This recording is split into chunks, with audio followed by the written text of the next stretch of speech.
One voice cuts through the static. Real stories. Real talk. The truth unfiltered. This is the Jake Underwood Show on AM 1420. The Answer. Hello, everyone, and welcome to the Jake Underwood Show right here on AM 1420. The Answer. I am Jake Underwood. Behind the glass, we have the man, the myth, and the legend, the champion, if you will, Mr. Seth Williams. Hello. Hello. And it's the Young Republican special. I've been talking about bringing him in here. We finally found some time. We're going to have some throughout the show, some different ones, but the one that I specifically wanted to get in here because he's good at talking. When you make your points, you make it a lot better than I just did making that sentence. James Lawrence. Correct. And so I'm just going to ask about you a little bit so people get a little bit of a background. So how old are you? I am 16. 16. And where do you go to high school? Medina. Medina. How do you like it? It's public school. Yeah. I don't want to say too much, but that's a good answer. It's not horrid. It's a pretty good education, I'd say. Yeah. And you're part of WHAM. Yes, and that is the Wayne, Holmes, Ashland, and Medina County Young Republicans. WHAM. So there's a thing, you'll probably hear it throughout the show. When someone says wham, people yell wham. Yeah. So that's something that they do. It's not the band. It's not George Michael. I know that people were disappointed. They heard we were going to have Wham on, and they thought George Michael was going to be here. Well, he is incredibly sexy. And as a straight man, I can say that because he really is a good-looking guy. He's a good-looking guy. Or was a good-looking guy. Well, yep, you just got to have faith. So let's get into it a little bit because I think people your age, usually they're not Republicans. And yeah, it's kind of that stigma that comes along with it. And when I started as executive director of the Medina County Republican Party, one of the first things I wanted to do was make a connection with the Young Republicans because I know how important it is to make sure you guys have support and that you're able to have backing and what you want to do and a place to meet and different things. And that's how I've gotten to know Wham and you come up and you hang out, and it's great to just pick your mind on things to see how you're feeling about stuff.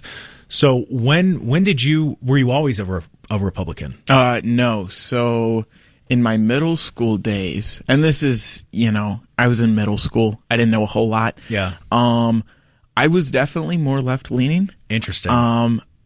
I'd be, if I had a clip of some of the things that I said in middle school and we were to play them, I think I would be a little embarrassed of what I would have said. Yeah. But I have since changed from that. And then I've slowly started shifting more to the Republican side. Definitely those true conservative values. What are those values? I think those values are limited government. And then the other big thing is financial responsibility. And so limited government is the founders set up in the Constitution a way that government is supposed to interact with state, local, federal, among the different branches. Mm-hmm. And so ultimately we're not overstepping that authority. I think there's a lot of things with the 10th Amendment.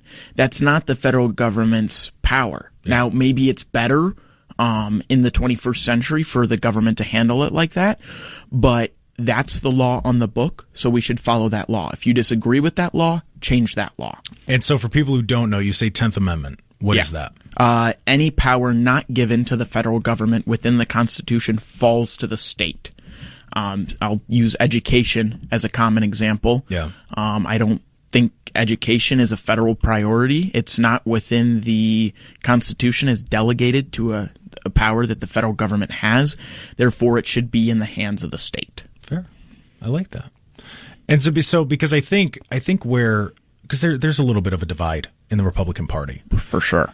And I think the problem is, and I would love your input on this, is that what's the direction we're moving in? So because you're going to be the one voting for the next 10, 15, 20, 30 years. And I want the people that are listening to have an understanding of what your priority is. And you're kind of speaking for Wham here and all young Republicans, but also speak for yourself. What are those priorities? And how do you think we get the party back together?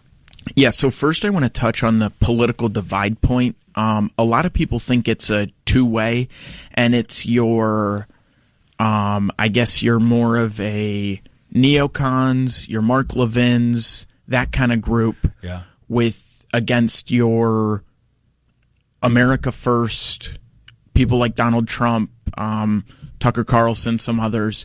But then some people will say, well, no, Mark Levin and Trump are on the same side of this. And then you've got Tucker, Candace Owens, and Nick Fuentes all on the same side. I think it's three ways, personally. Okay. I think you've got your grifter Groyper crowd, Candace Owens, Nick Fuentes, that kind of group. And then you've got your neocons, your George Bushes, your Mark Levins, that kind of group. And then in the middle, there's the Trumps, Tucker Carlsons, where they differ on stuff, but ultimately they believe in the same goal. Yeah. I think that's fair to say. And so I would say my top priorities are, the biggest thing is the national debt.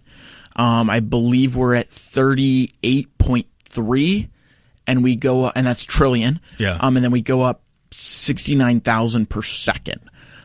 So within the matter of this one segment, it's going to be a crazy amount we've gone up. I can't do the math. I go to public school. But me neither. I went to public school, so I get it. We'll have to ask Seth to do it. He's an Ignatius guy over there. Oh, there we go. He went to the private school. Yeah, I didn't pay attention very much. That's fair. But the biggest thing is the national debt. Yeah. Because when we see, up until this last National Defense Authorization Act passed, we were spending more on the interest of the debt than our defense budget. Wow. And that new budget that just passed was $1 trillion. And so, real quick, why is that so important to you? Because there are a lot of people that don't care. So ultimately, it's the true problem is we're printing money still. And so the dollar is constantly being devalued. And I know numbers are thrown out that inflation's lower and whatever.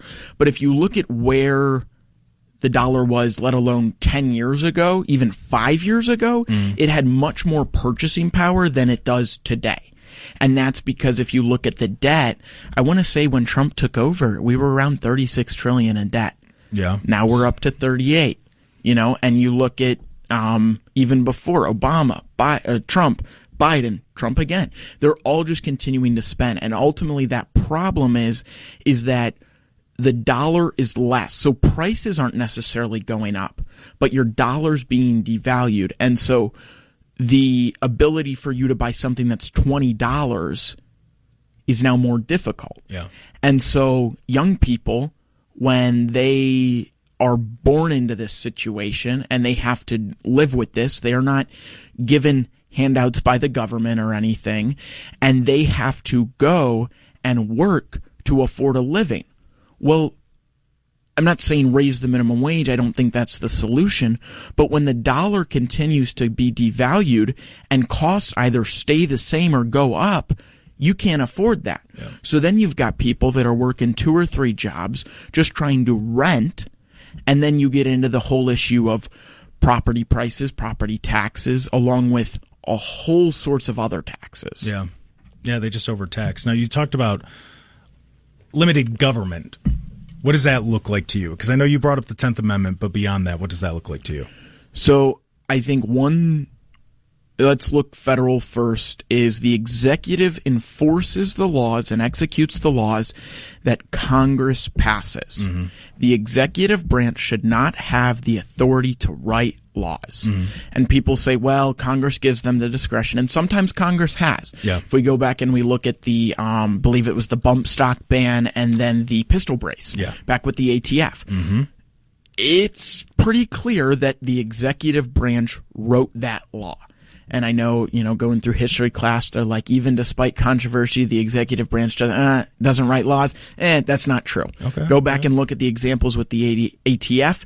And then if that's 2 examples there, what's to say it's not happening? And there are other examples. I just don't know them off the top of my head. Yeah. Another thing is, we'll look at currently tariffs. How do you feel about tariffs? Because I noticed the party's pretty divided on tariffs. Because, we talked to Jim Renacci, and Jim Renacci is not a fan.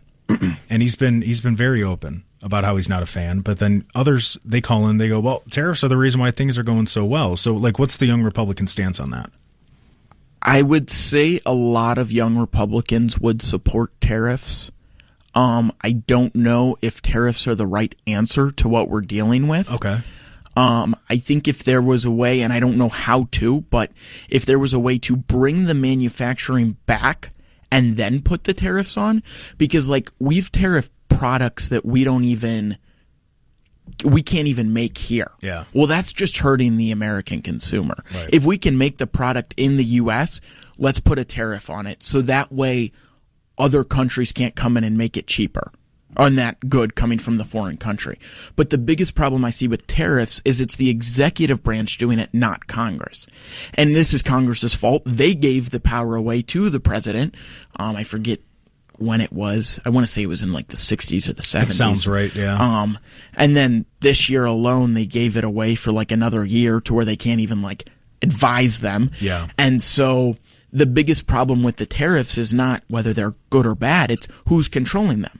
Because with it being in the executive branch, once a Democrat wins, whether that's in 4, 8, 16 years, they're going to go in and flip them right away. And if it's 4 years, we're going to be pretty screwed when it comes to the economy. So, yeah, I mean, you talk about the economy. Do you see, because I know it's difficult for people my age, and I'm a little older than you. Do you see yourself owning a house? Like, is that a realistic possibility for you right now? I think I personally can because of the choices that my parents have made to set me up for success. Fair, okay. And the advice they've given me and some of my other role models. But if I didn't have their support and their advice, I would say it's going to be very difficult. And the house will not be your standard house. It'll be some beat up thing either in the inner city or the middle of nowhere, and it'll be a fixer upper. Yeah. Well, I think that's just, I almost think that's what needs to happen. You know, we talk about bringing back the like different communities and that sense of neighborhood. I think that's how it starts to happen. Yeah. Is by doing that. But so let me, because you said, Republican, it means different things to different people. Yep. When you call yourself a Republican, what traits are you talking about? So for me, when I say what is a Republican, it is a conservative constitutionalist. Okay. And so there's that element of Christianity and Christian principles. It's not a theocracy where you have to be Christian, but there's those principles there, and there's a heavy influence on our rights come from God, not the government. Mm-hmm. And then that constitutional part is I trust the founders in what they were writing, and I believe in what they were writing about free markets, limited government, and so then I think that conservative point is conserving what those founders had. And yes, it's going to change a little bit as times change, but it's keeping to the principles that the founders wrote about as close to we can as possible in the 21st century. Mr. Seth Williams. How difficult is it to deal with friends and classmates and people that obviously don't think the way that you do? Are you kind of like put aside being in a public school? Do people kind of put you and call you names or whatever it is? I don't know. So I would say the breakdown within my school is 90% of the kids don't care about politics. Okay. And so 90% of them are just whatever. Do my sports, chase girls, whatever. Do stuff like that. Do my makeup, get Starbucks.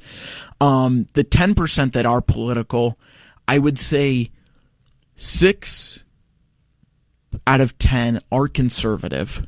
Interesting. Somewhere, it's a conservative district. Yeah. Medina County, Medina. We're conservative until we're not. Yeah, right. But overall, the parents are leaning towards the Republican side. And so even if the kids aren't Republican, they're this conservative, libertarian, independent mix to where we're able to have, we share similar views. The 4 out of 10 that are liberal, some of them are great people. Don't say that. Nope, they are. I know some of them. Some of them are my friends. I think very highly of them. I respect them. And I love that they're willing to sit down and have a conversation with me when we know we disagree. Some of them are just super loud and obnoxious. Yeah. And I can't even try to have a conversation with them. Interesting. So it's not too bad. No. And I don't care. I like to do rage baiting. So I'll purposely try to say stuff in front of certain teachers or kids that I know will make them a little bit upset. And so I embellish my own idea a little bit, or an idea that I think they would agree with. I take it to a bit of an extreme, so then they react, and then I just sit back and have fun. Well, yeah, that's what most people do online. I think at this point they just share a meme and then watch everybody lose their minds. So do you find it's because? Well, let me ask this: who are the politicians that you align with the most? Let's go Thomas Massey down in Kentucky. Okay. He's the one I would say the most. You look at people like Rand Paul and Warren Davidson. They're very similar. And then if we kind of take a step back and look at people that have been in politics, Ron Paul is one of them. And then let's go some state reps. I forget her name. Is she still in now? Yeah, she's in Ohio. Is she local? No. Oh, okay. Kind of. She's Northeast Ohio, so I'm not sure. Darn it. I can't think of her name. Well, if you think about it, let me know. But so what are the policies, or what are the stances that like let's say Ron Paul, Rand Paul, and Thomas Massey. I mean, we know overarching what kind of brings them together. What is it to you that you're like, all right, these are my guys, I like this? The biggest thing for me, I'll touch on Ron Paul specifically because this is the big thing when he ran, was the policy of non-aggression. Okay. And so that's not just non-aggression in foreign policy where we're not going to go and antagonize other countries because we want oil or something else. Yeah. But that comes with the economy. Right. We're not going to get in the way of the economy for young, old, middle-aged people. We're not going to set fake interest rates. Instead, we're going to let the market do it themselves. We're not going to pump $16 billion into the economy so silver plummets 10%. That just happened, by the way. Yeah. So then whatever they want, they can buy it back up cheap or, do something with it. Or they see the dollar's destabilizing and they want to push silver down and gold down and crypto down. But we're not going to intervene. We're going to let the market do its own thing. So that's one of the big things. So you just want government, leave it alone. Yeah. Let it do what it just does. leave me alone. Yeah. Let me do my own thing. I mean, that's when it comes to things, certain civil liberties, when it comes to guns, free speech, privacy. Why did the Senate, Lindsey Graham, and Ted Cruz, why did they throw in there, I forget which bill it was they threw it into. It might have been the Defense Authorization Act, where they can get up to $500 million if they've been spied on by the Biden Department of Justice. Yeah. Why isn't that, for one, representatives, and two, every single person? Why are those senators better than us? They're not. Yeah. They're the same as us. They're supposed to represent the state's interests. Right. So they're not allowed to spy on them, or if they do, they're going to get money for it. But they're allowed to spy on representatives, people in the executive branch, let alone the average day American citizen. Yeah, that doesn't make any sense. Seth and I were talking about it the other day, and he asked me, like, what are some of the top priorities for the young Republicans? And I said transparency. Yeah. I really, because every time I have a conversation with you guys, it ends up going back to transparency. Yeah. Explain that, because I don't know that a lot of people, they know it's important, but I want them to know why it's important for the young Republicans. So I think younger people are on social media more, and so there's so much information, and we're constantly being lied to from different sources, whether that's mainstream news, local media, government, friends, parents, whatever. And so we look at a lot of Gen Z went through COVID. Okay. And now we start to see some of the stuff that happened with COVID and how the government lied about certain things. And now they're just, oh, well, we didn't mean to say that, but we did. And so I think that builds some of it. And then you look at some of the people that are even, a little bit out of Gen Z you get into the 9/11 stuff and the war on terror, and we're going to go save the Middle East. Right. And you look at that was just all for the oil, and they didn't really benefit anyway. Well, they benefited the rich people who are invested in the Right. Boeing and Lockheed Martin, but so you see this buildup of distrust among people, and it's specifically younger people, because they're getting so much information that they'll take one little bit And they run with it. Yeah. And then once they figured out that bit's lied to them, they don't trust anything. Yeah, no, that's an interesting point. Real quick, we're going to have to go to break, and then when we come back, I want you and Seth to talk, because I know Seth has some questions, and I've really wanted this discussion between you guys, because you've talked about how you want to talk to Seth. Oh yeah, I want to talk to Seth. So Unc Seth. This is the Jake Underwood Show right here on AM 1420. The Answer. We'll be back right after this. Answer. Hello, everyone, and welcome back, and Happy New Year. Happy New Year. This is the Jake Underwood Show right here on AM 1420. The Answer. I am Jake Underwood. We have James Lawrence. He's a student at Medina, a young Republican. We're in here just picking his mind, seeing where the young Republicans stand, and of course, the man behind the glass, Mr. Seth Williams. Happy New Year. Happy New Year, everybody. Happy New Year. So, since this was even an idea, James has talked about how he wants to talk with Seth. And I know that you have some questions for him also. Just some things you kind of want to pick their brain about. Maybe argue, who knows. But I want to I want Not argue, just point out I was going to say stupidity, which is a bad word. Okay. The naivete of the younger generation. Okay. You are correct. I do not have to walk up to school both ways uphill 6 miles in the snow. I feel very sorry for you. Try doing it with one leg. I walked into that. So what do you think they're naive about? One of the things he talked about in the first segment is, the national debt being like this big, huge thing that we got to take care of and blah, blah. Now, I'm not saying it's not an issue. It's not a problem. But what I am saying is that it's great to say, but you don't have any ideas to fix it, because you can't really fix it. One, China's not going to come knocking at the door saying, hey, we want our money. But two, you see how the government works. Now, if you think that it's going to change with Donald Trump, it hasn't yet. And so who do you think is going to come in and put a stop to all this spending and we're going to reverse it? Not only put a stop to the spending to increase the debt, but now we're going to reverse the debt. I don't see anybody in government allowing something like that to happen. Thomas Massey. Thomas Massey is one man in a sea of hundreds, and I don't see it happening. Okay, so here's the thing, is you don't need a whole shakeup of Congress to get this done. The margin right now for the GOP is like 6 votes, so you need 5 different people, 5 to 10 new people in Congress like Massey that can go in there and they can be what the House Freedom Caucus truly should have been, and they can stand there and go, look, we're not going to vote for a bill that adds $6 billion or $6 trillion to the national debt.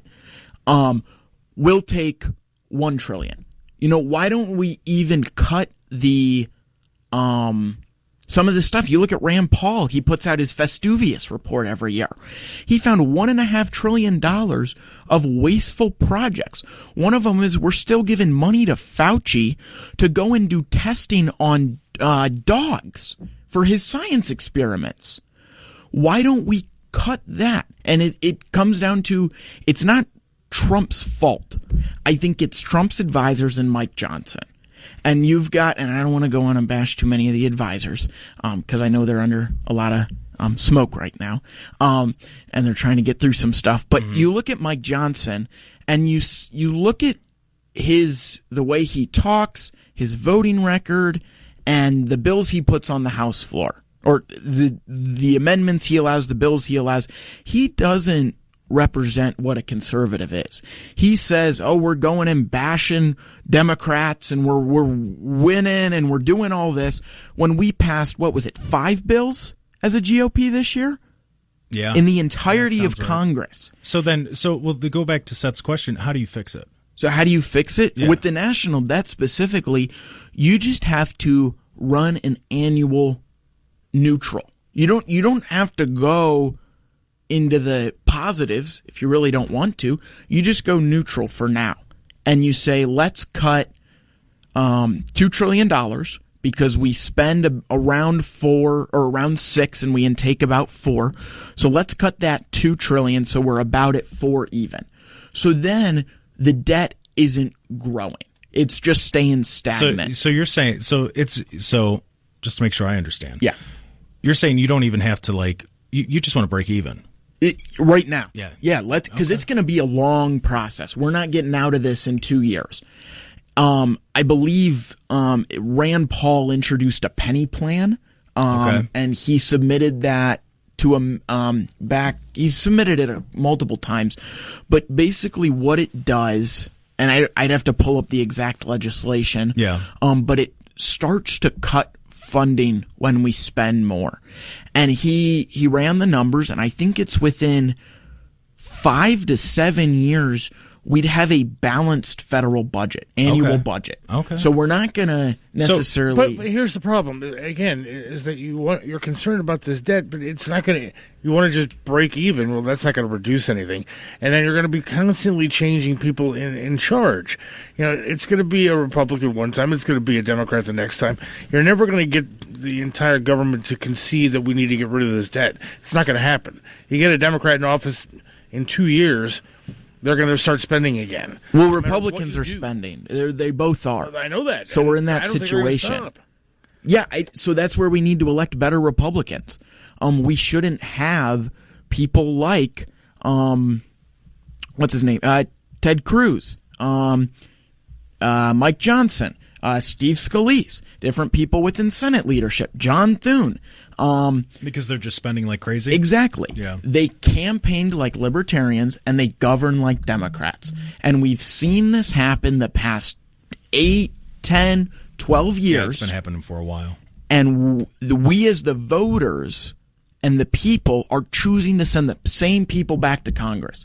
And I don't necessarily blame the people in Congress. I wish they'd have a moral conviction that they're ruining the future generations of America. But we continue to send people back that vote for these bills and vote for these CRs and omnibuses and minibuses and whatever you want to call them that just grow the deficit. We're not actually sending the right people, and that's the ultimate problem. And you're right, and that's what I'm saying by being a little bit naive, is that we've had the same problem for how many years of increasing this debt, and it hasn't changed. And it's not going to change because people do elect the same people, and honestly, the politicians are the same. They're not different. The only different politician we've had in decades is Donald Trump. We've had some other different ones. But he wasn't a politician. Your typical politicians are going in there, they're going to tell you what you want to hear, and they're going to spend. Trump spent. I know that. And so even with the new more guy than Biden? Even with the new guy in, you're still spending way more than you should be. So I don't see an end to the spending until China does come a knocking, and then you got a serious problem. But China doesn't own a lot of our debt. I think they broke it down, and it's like they own like 10% of our debt in bond yields. And so it's not even China. That's the thing. A lot of our debt is owned to foreign or to domestic people. And so there's some people out there that don't like how much we're spending in the national debt because of the foreign entities, China, Venezuela, different countries like that. They don't own that much in it. It's if we cut off the press of printing money, you're not going to see the dollar be devalued, which is then going to give you more purchasing power. I think it's like $1 today was worth, I forget the exact number, but they stopped making pennies because it costs 3 cents to make a penny because they've just been printing stuff out. So I have to agree with that.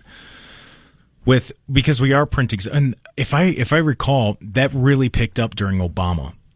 I remember that's okay, we'll just print more. So I believe it was was it the 70s when the first the first omnibus was passed. I believe it was under Nixon. Okay. I don't know for sure. And then from there, we started to go, we can just do more. And then we get George Bush Jr. and the whole war on terror, and we print more there. Yeah. And then Obama comes in, and he goes, well, we're not just going to continue drone strikes in military. We're going to blow up the social welfare spending. Yeah. And then from there, we've had 2 terms of Obama, which hurt the economy, and hurt the national debt. And then you get Trump, who continued to spend more. I mean, if you look at the trend line, it's growing. And then towards the second term of Obama, it takes a pretty sharp spike. And then it kind of continues there towards the end of Trump's term when we get the CARES packages, that disaster. And then it spikes pretty big amount. And then from there, it's just continued to grow. If you look at the trend line of gold isn't going up. The dollar is going down.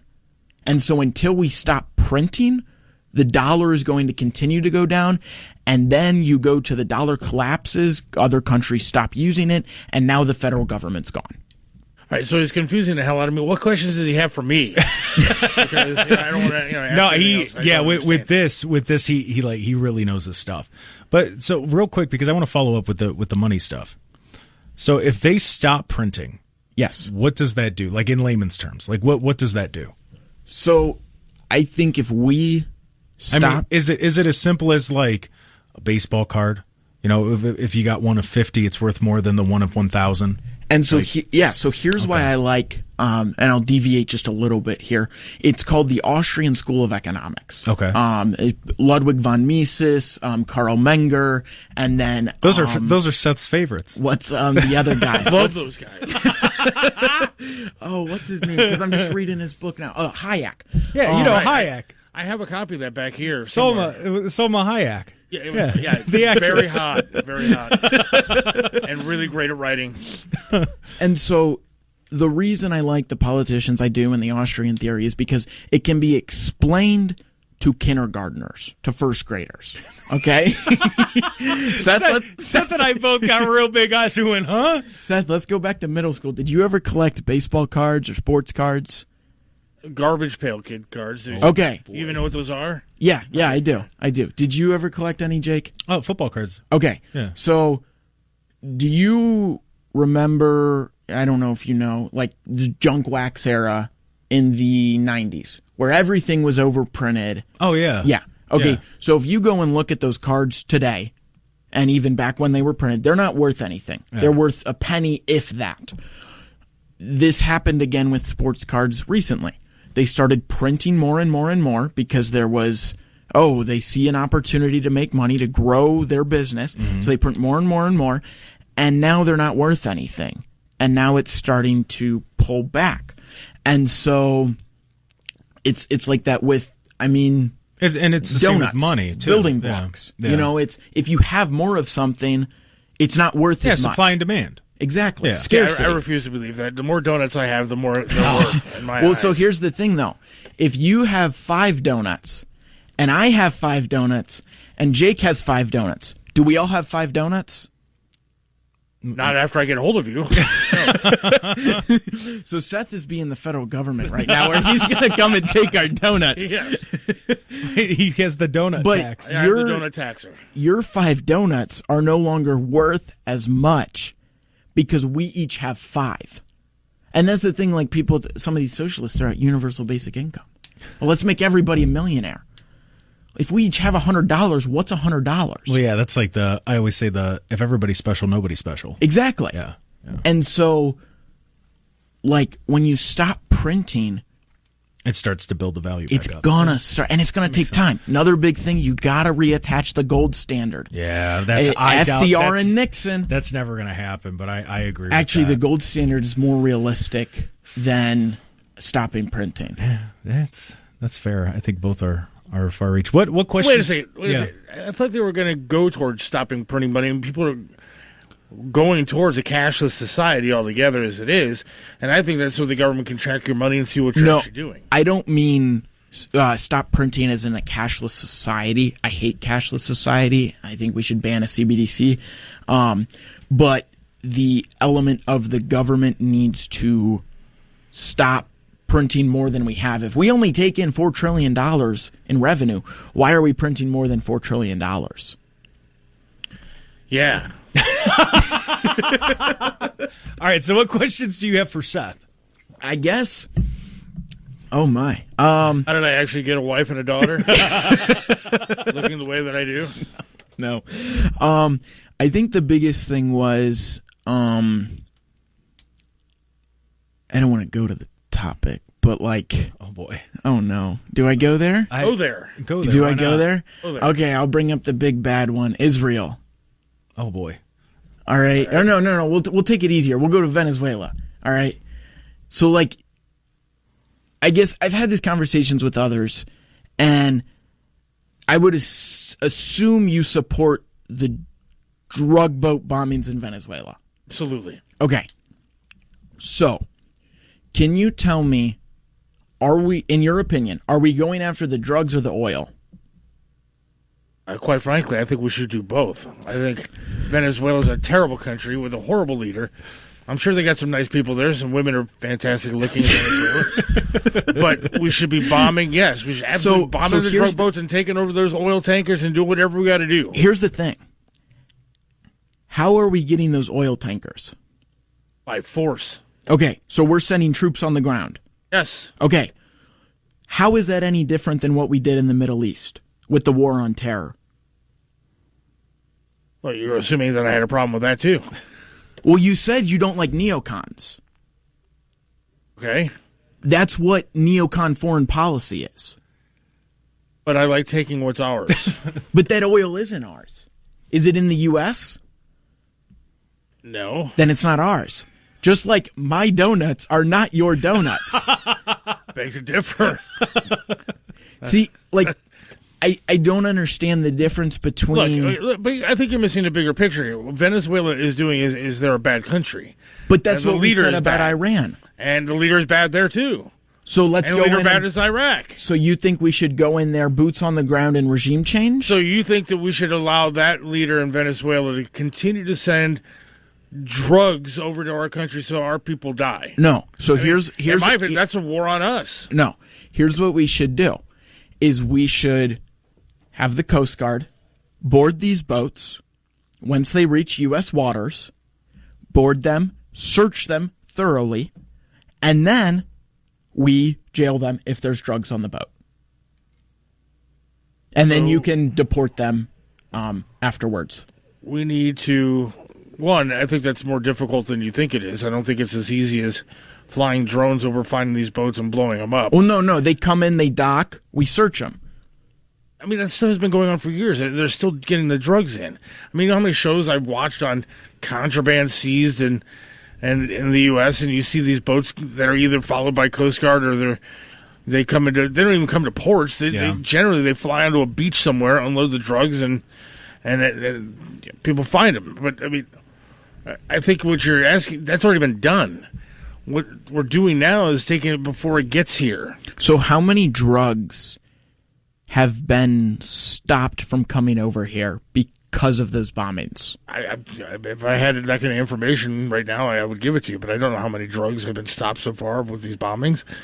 But I mean, you see the videos, you see what's going on. I mean, they're not bombing fishing boats. Yeah, I'm not saying they're fishing boats. I'm saying that I haven't seen a number either. I haven't seen a decrease in the use of fentanyl and drugs since we started these bombings. One, I don't know if that's accurate or not. I mean, where's your information that there hasn't been? And two, I mean, these are relatively new things, and studies like that, there's already drugs in this country that people are using.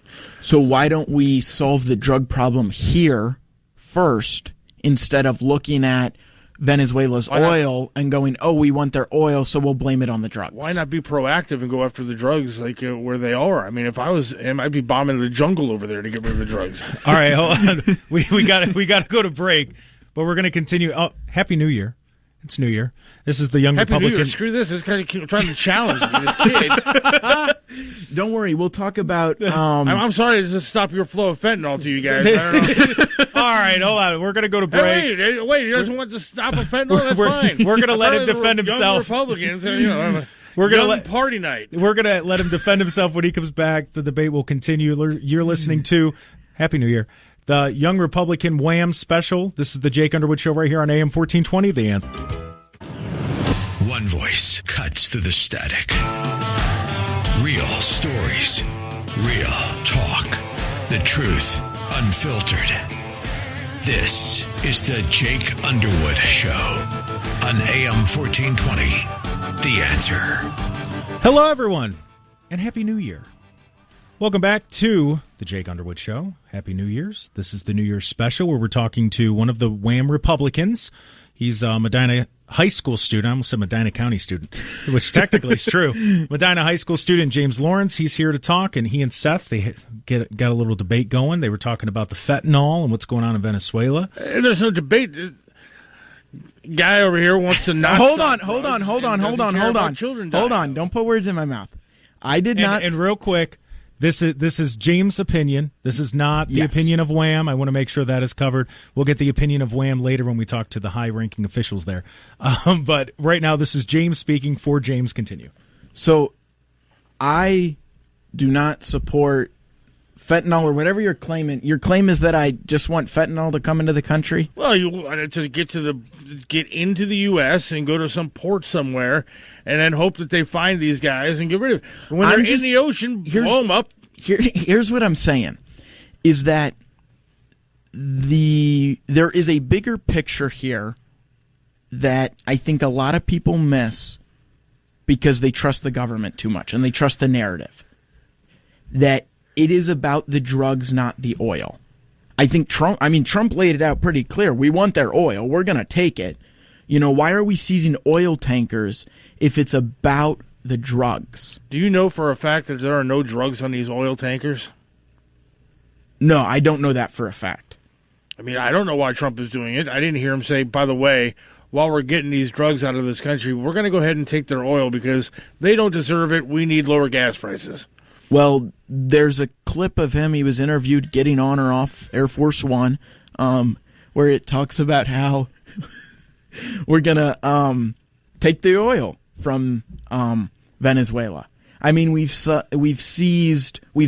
down, 3 drug boats now, and we've seized one, and then we tried to seize it, or we kind of seized another one. So we're getting pretty close to we've gone after 3 drug boats, which they have more if they're truly a drug-run country, and we've gone after 2 oil tankers. And so I think there's a bigger picture that we're not looking towards. Yeah, and you do realize that oil and everything is a big part of their economy, right? Yeah. And so if you want to strangle a bad leader and you want to strangle the government there, then you get rid of their supply because then it hurts their economy, hurts his ability to lead. So is your maybe he'll be gone. The ultimate goal here is to get rid of Maduro, right? See, that's regime change, right? Yeah. Okay, that's what was in 2001 when we went into the Middle East. The idea was regime change. And look, that got sons and daughters killed. The idea of regime change also saves a lot of people. How many people has regime change saved? Look, I don't know how many it shaved, but I mean saved. I'm sure there's quite a bit of people. Let's look at. Look, I mean, bikinis are different. We're not talking about. Let's look. Saved, yes, I believe that the regime change in Iraq saved a lot of people. I think a regime change in Venezuela would save a lot of people. It would save some of the native people of that country, but I guess you're fine with killing more American troops so we can have lower gas prices. Killing American troops. That's what it is. This whole thing. That's what happened with young folks, and I've heard music written about it and everything else. You realize these young kids that are out there dying for our country signed up for this job.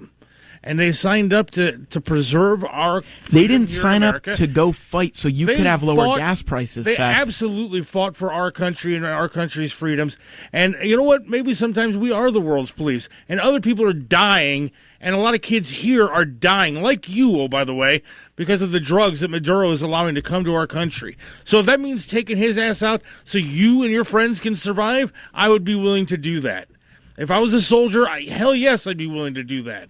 If I'm going into a country that's going to prevent millions and billions of dollars of drugs coming into this country so our young people are saved from dying from them, yes, I'm a soldier that's willing to do that. And I think our government has a responsibility to do that. All right, so that's what they're doing. So real quick, I think what James is getting at and it's a point that I don't know that you're necessarily making it, is that he doesn't want this to turn into another Iraq where it goes on for 20 years. And I don't want that either. But I think that's the concern. That's and I've heard that from a lot of people. And so we've had callers talk about that also. The point of transparency that Jake brought up earlier is we've been lied to about so many things that I'm starting to see parallels between this and the Middle East. So now you don't trust Trump either. Hold on.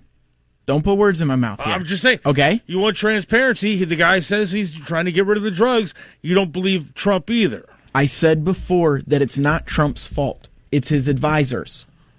Trump, and that's why you see with the Epstein stuff. Trump is how many in charge times of this country, not advisor. Okay, hold on.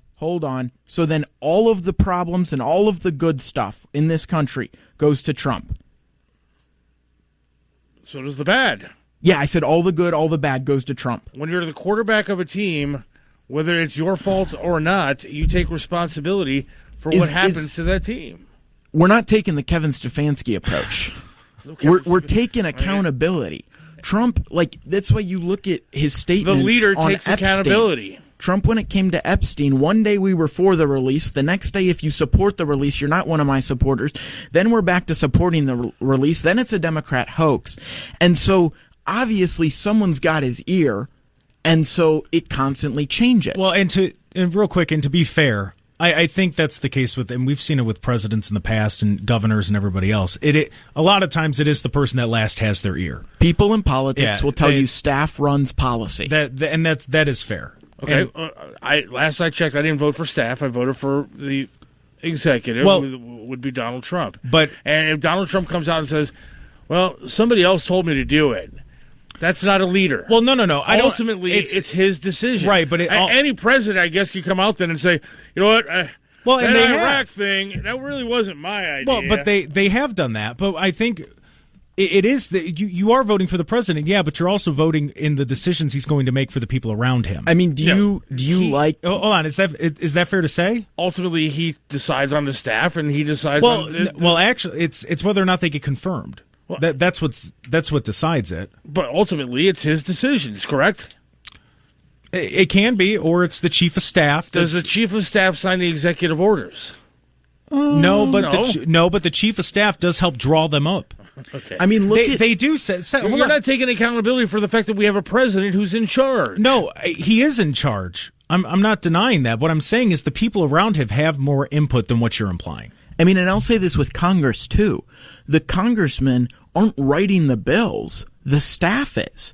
And so these congressmen don't know what's in the bills. It's because they've given it to the staff, which gives it to the lawyers. And so 90% of congressmen don't even know what they're voting on. They're just going based off of the discretion of their staff because they trust their staff. Let's get back to the meat of what we were talking about. You want or are willing to allow drugs to come into this country so we don't get involved in what? Another war? I don't want to send our sons and daughters to die so somebody can have lower gas prices when there's other ways to do that. And so I'm going to go back to the original question. What we are doing is bombing drug boats and getting rid of drugs.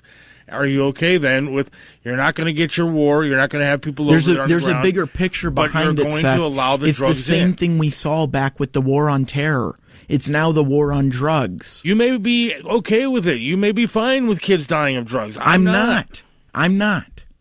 Seems like it. I don't think anybody's okay with kids dying of drugs. I want to establish that. No. If you're okay with the kid dying from drugs, you are sick in the mind. Yeah, no. Why do you want to put a stop to it? I think that the current conflict in Venezuela is not over drugs. If it's drugs, why aren't we going to Mexico? Why aren't we securing our northern border, which is wide open? There's a scenic route to get through the northern border. All the attention's on the southern border. Why don't we put any attention on the northern border and the coast, in Florida, on the East Coast, on the West Coast? I believe that we were trying to do that. I have not heard Trump talk about the northern border. I absolutely did. I might be wrong, but I have not heard that.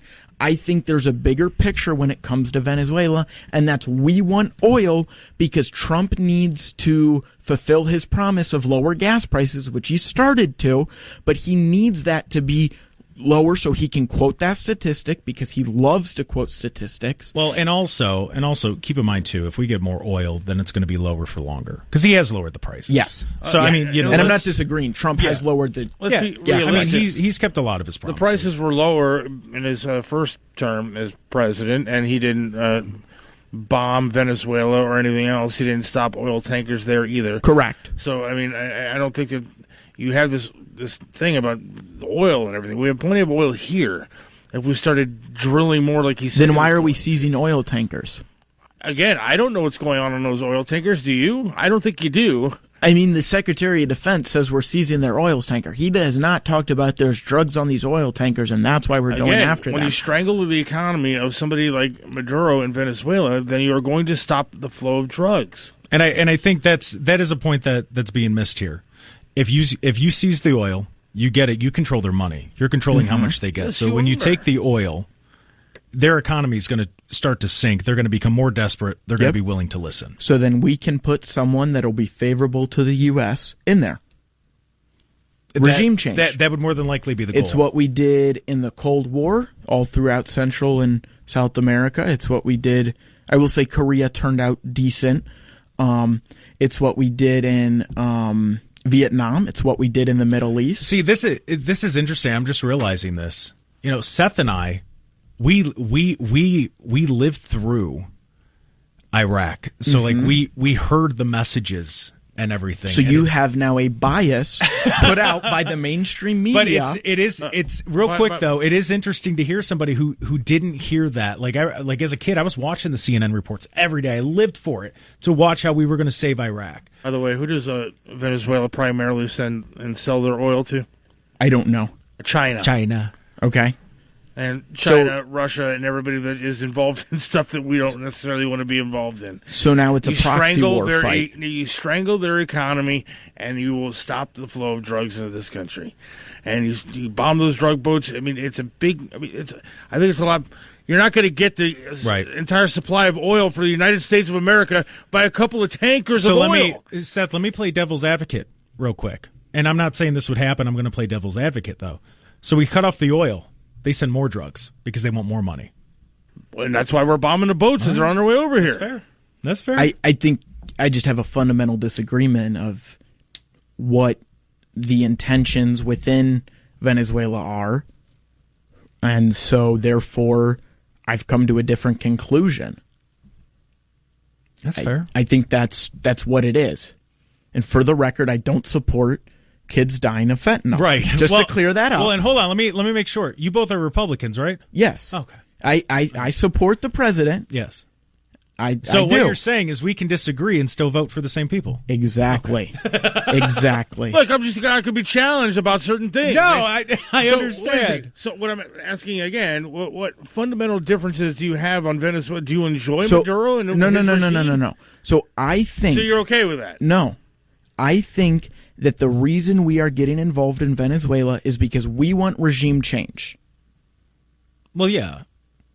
That I believe that's accurate. And I do not agree with regime change. Interesting.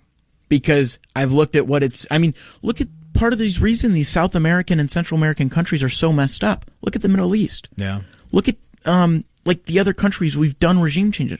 We screw stuff up, we put restrictions on them that don't allow the economy to do its own thing. And then what that does is, and for then 20 they come years, crawling back to us saying, not only that, but for 20 years they have these restrictions, and then finally the restrictions are gone, and then the person that grew up in those restrictions, they become a leader, and then you have Putin. Exactly. So that you know what? That's a fair point. Or that they is come a fair crawling point. back to us and say, "Oh, we'll give you everything if you help us." Yeah. So then we give them more money, and it's just a cycle. Yeah. It's just a cycle. That's a fair point. It's neocon foreign policy. Yeah. It's people profiting off of American troops dying. Yeah. Well, that's what it is. And I think ultimately, I think we could take away, because I know both of you, and I'm going to say that James does not want to see people die of fentanyl, and Seth does not want to see troops die. Yeah, I think that's the fair thing. Yeah, let's run down some of the stuff that your good friend Maduro has done. I never said I liked Maduro. 20,000 people. I think tortured and killed by the regime over 5,000 in one mass killing. Oh, by the way, but you don't want regime change, so that's fine. Let them fend for themselves. I think it's Go more on, Venezuelans. well, nobody's saying that. Hope you have a great soccer team. Seth. Hope you have a great soccer team. Maybe you won't slit your throat if you guys win the World Cup. Good for you. But hey, we're not going to stop drugs. I don't like Maduro. But you don't want regime change, so we're not going to stop drugs. Here's the thing. And we're going to keep the guy in there with mass killings, torturing people, murdering them, and go Venezuela. No, I think... hold on, let me say something. FIFA World Cup. FIFA World Cup. It's going to be here in America. Seth, if the Venezuelans... Get Maduro a suite at the Coliseum in L.A. If the Venezuelans do not want Maduro, okay, let them make that change. Whether that's through an election or if he doesn't leave, let them have a revolution. That shouldn't be the U.S.'s job to go and liberate, and I put that in air quotes, another country. It should be up to those people. Now you want those people to have a revolution. No. Could we have had a revolution? I didn't like Biden either. It's not that easy to get rid of somebody. Especially a third world country. If they disagree with Maduro that much, and they do not like him that much, and they cannot change it through an election, then if the people of Venezuela feel that a revolution is the best way to accomplish their goals, then they should do that. I'm not saying I think they should. I'm saying if that's what they think is the best way to achieve their goals, then that's what they should do. I love you, and I respect you, and I'm kind of giving you credit. I love you too, Seth. However, I did just get off of Amazon. I ordered us both some FIFA World Cup Let's go! jerseys that we will wear the entire time the soccer match is going on. Okay. Good to know. Yeah, I love Venezuela. I got to tell you, you handled yourself well there. That was pretty good. Seth was going at you. But I think, this also brings up, that's why we're all here. It brings up a good point, though, because you two you disagreed completely. And we've talked about it on the show. A few days ago, Seth and I were talking about it with this MAGA divide and the Republican Party divide. This is the perfect example of you two clearly disagree on some things. Yeah. But you'd vote for the same people. Yeah. So, we can have the discussions. Would you vote for Vance in 2028? Of course. Okay. Yeah, I'm not 100% sure, but I would support Vance. Where's he from? I would vote for anybody other than the Democrat side. Well, see, that's where we would disagree. Would you vote for Rubio? I love Rubio. Okay, see, I wouldn't vote for Rubio. I've met Rubio. Do you think Rubio would be a good vice president? James? No. I think vice president, he would do great. So here's the thing, though. Yeah. Vice president handles a lot of foreign policy. I don't want a neocon running my foreign policy. Right. I don't think Rubio's changed. But here's the thing. Hold on. Would you vote for Rubio over Biden again or Kamala again? If I had... If there were the choices, yeah. Yeah, if it you just said you wouldn't vote for Rubio. I meant in a primary. Yeah, between Vance or Rubio, he's going Vance. That's what he meant. Is Rubio Venezuelan? All right. On that note, Mexican, I think. On that note, we're going to take a break. Why? Happy New Year. We're just getting started here. Happy New Year. Marco Rubio, Venezuela. As we get ready to cheer on the FIFA World Cup. So then you like Marco from Venezuela, so therefore you support Maduro. All right, this is the Jake Underwood Show. That was the joke. Right here on AM 1420. The Answer will be back right after this. The Answer. Welcome back to the Jake Underwood Show right here on AM 1420 The Answer. We've all calmed down. We've taken a breath, and we have another guest here. One of the other Wham! Young Republicans, Aiden Haggard. Aiden, thanks for coming in. Thank you for having me. I greatly appreciate it. Yeah, dude. It's fun having you in here. You're very opinionated, and I like that about you. And you're very smart. So James is smart. You guys, you know your stuff. And what you know it really well. But I want to ask you just some basic questions so people have an understanding of you. How old are you? I'm 19. 19. Where do you go to school? I'm currently a student at Ashland University in Ashland, Ohio. Sophomore studying political science and classical learning. And you also went to Medina? Yes, Medina High School class of 24. So when did you know you were a Republican? It was kind of a weird time period in my life. It was right before COVID in 8th grade, in middle school. And Hold on, 8th grade? I was in 5th grade when COVID happened. Wow. Wow, dude. Okay, all right. Well, okay, go on. That was okay. Yep. We're sitting outside, and the primary for the presidential primary is happening right now, and we're sitting outside, and we're talking about who do you support, and I was like, well, I guess I'm a Republican because my parents are Republican. Yeah. And so it started with that, and then I kind of started learning about what it meant to be a Republican, and then even further than that, what it meant to be a conservative and a constitutionalist, and kind of just went from there. But really, in the 8th grade is when it started, that whole primer there. And so, what are your top 3 priorities for going forward for the Republican Party? What do you think the priorities should be? I think making the American dream affordable is very important. I don't think we're going to win if we do not include that. I think that's going to be very important. National security, of course, securing our borders, making sure that the people that are here legally, and then also just being tough on crime, making sure that people who commit crimes are not getting away scot-free. Interesting. All right, so that's different from yours. Very different. But you guys would still vote for the same person? Because that's the whole thing. I wouldn't vote for Nixon. Why wouldn't you vote for Nixon? Nixon was a good president. Nixon's base. Listen, be Gold mad. standard. Be mad all you want. Nixon was a good president. I don't care. Aiden. Sorry. I wanted to take a shot at him because I knew it messed with him. He knows I love knew it President messed with Nixon. him. Yeah. So Nixon guy. And that's what, I try to explain to people. The young Republican, and it's not just this group, other ones that I talk to, it's... They still have the respect for President Trump and everything that he's done, but it does identify it's that more Reagan-Nixon Republican. What attracts you to that? I guess I'm definitely an old soul, but what I like about Nixon in that era of conservative politics is he was still very strong on being anti-communist. I think communism is still a very realistic threat to the United States, and it always will be. It does not have the best interests of the United States and its people in mind, and so I appreciate that Nixon was a staunch anti-communist, and he was willing to call those people out. Yeah. I appreciate the fact that he opened up trade relations with communist China. I do blame presidents after him for not following up on that. Yeah. It has spiraled to the point of making them the huge global force that they are right now. But I do appreciate at the time that he opened it up. And I also just appreciate that it was more of a rooted terminology. When you were Republican at that time period with Nixon and Reagan, Republican was side and side with conservative. Yeah. And now it almost seems as if they're starting to become two polar opposite things, because where they used to be one, they're now kind of falling apart.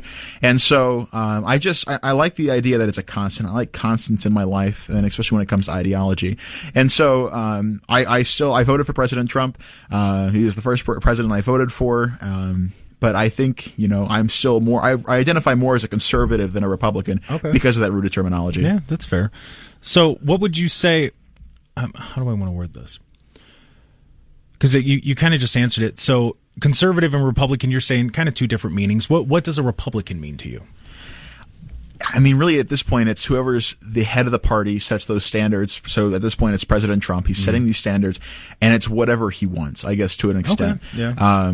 And then, of course, after President Trump is no longer involved in politics, whoever takes over after that will be the same thing. And so, of course, traditionally it has stand for limited government. It has stand for strong, tough on crime policies. It has stood for, strength through our national security. But kind of the idiosyncrasies of that has kind of started to change with who's the president, and never has really stuck to that rooted ideology. So I want to ask you, the last segment, I think we all kind of agreed that we would vote for Vance in the primary. Yeah, most likely. Yeah, so I want to ask you, between Vance and Rubio, those were the two. Because I really think that's what me personally, I think it's going to be a Vance-Rubio ticket. Who would you vote for between those two?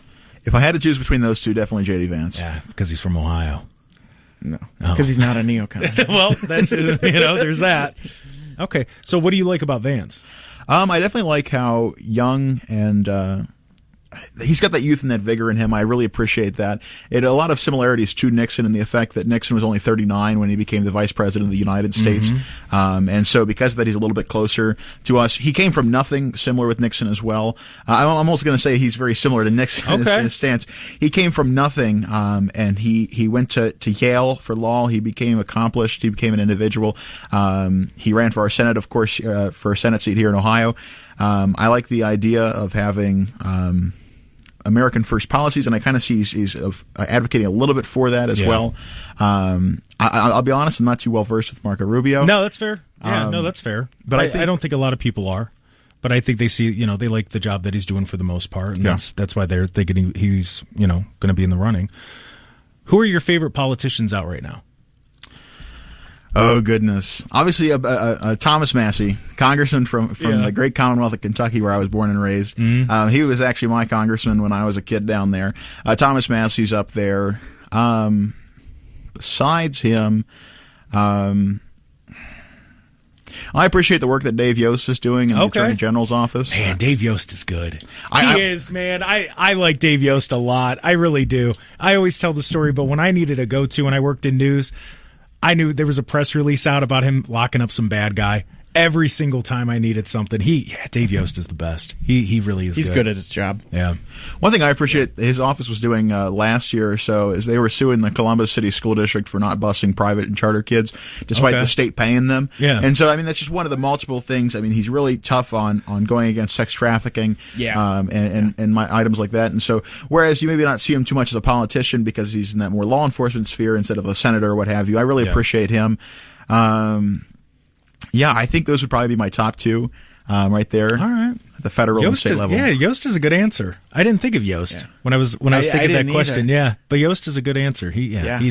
He's always just done what's right. A little story about him is I interviewed him on election night last year. On 2024 for our university station, and before he sat down, he made sure he was there with his wife. He was there and he made sure to say hello and ask something about every single one of those students. That's cool. Whether or not you agree with him politically, he is a genuine, kind individual, and then also very musically talented too. I will give him that. He can play piano and sing. Yes, I will say it is very good. Really? I've heard. I've never seen it. We were at the Ohio Christian Alliance dinner, and he started, I forget what song it was, great Christian song, and I'm like, it was a great Christian song. Yeah. So, and this is kind of for both of you, and we'll start with Aiden first. Does social media help or hurt Republicans? Oh, goodness. I'm going to say it definitely... It both helps and hurts. I'm giving a very lawyer answer. It depends. Yeah. But I think when it comes to our ideology, because social media is so quick to be influenced by trends, and because we're trying to hop onto those trends, I think it hurts the Republican Party. Because, like I said, we're no longer in rooted terminology. We're flexing with the times and with the trends of the times. Yeah. And so I think it really hurts the Republicans. Of course, it is an avenue that we cannot forget. We have to utilize effectively. But when we start using it as a sounding board for what ought to be done and what our policies ought to be, I think that's when it starts becoming a problem. James? Yeah, I'd say overall it harms, especially because the fighting within the Republican Party is you've got these grifters and different things. And so within that social media, everybody's in their echo bubble. And so then when they get out of that echo chamber and they talk in real life, it's completely different, and they assume things about the other person. So I'd say within the party, it harms us. Yeah, I just think of the blowback that President Trump sometimes gets. Yeah, and that's, where you're sitting there and you're like, oh, come on, man. Stop sending that tweet. Get off of Truth Social. Yeah, stop it. Knock it off.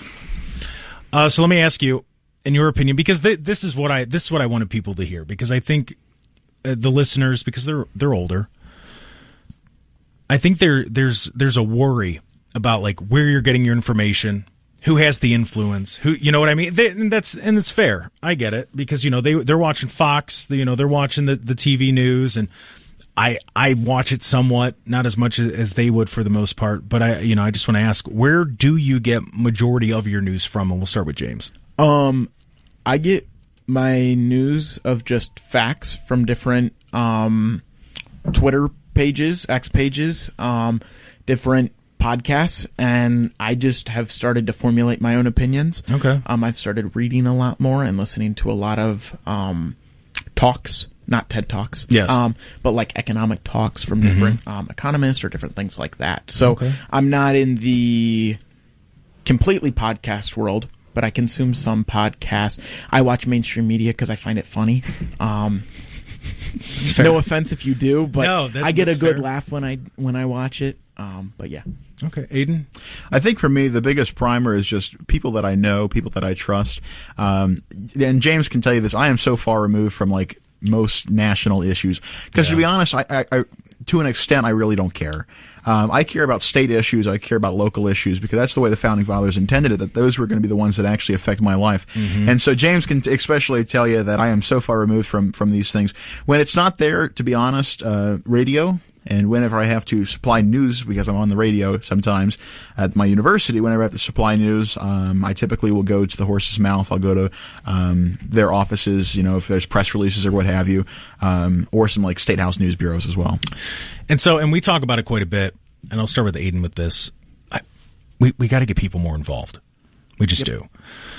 People need to go to their council meetings. They need to go to the school board meetings, all these different things. How do you think we do that?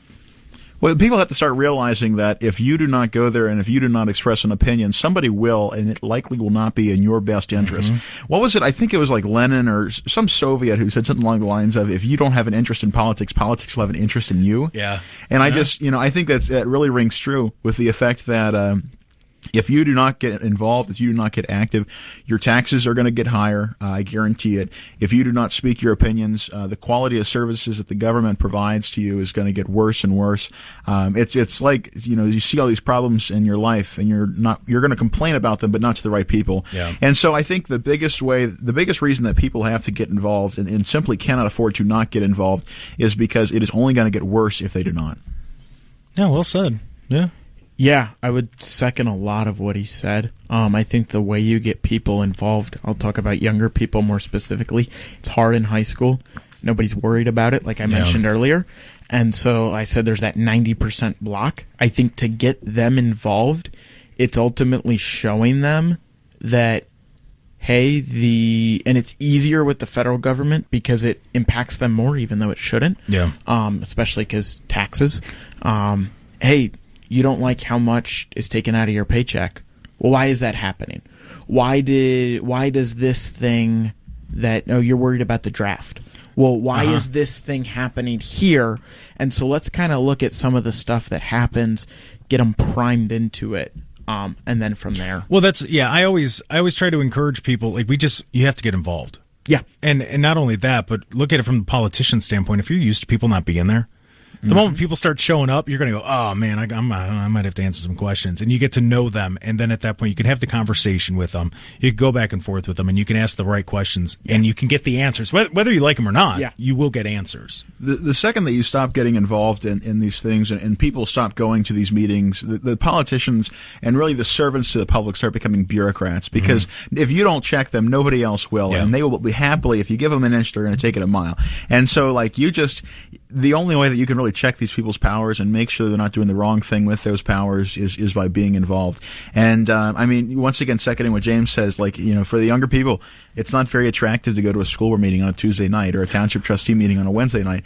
But it's so valuable that you do, especially when you realize that maybe you can barely afford to buy a home in the place that you grew up in because of high taxes or because property values are too high or the market is just so unstable. And so people, of course, they're not caring about these things until they get to the bill-paying age. Yeah. But when they do, they care a lot about it. And so if you could start them young and caring about what actually affects them, I think it's so important to do that.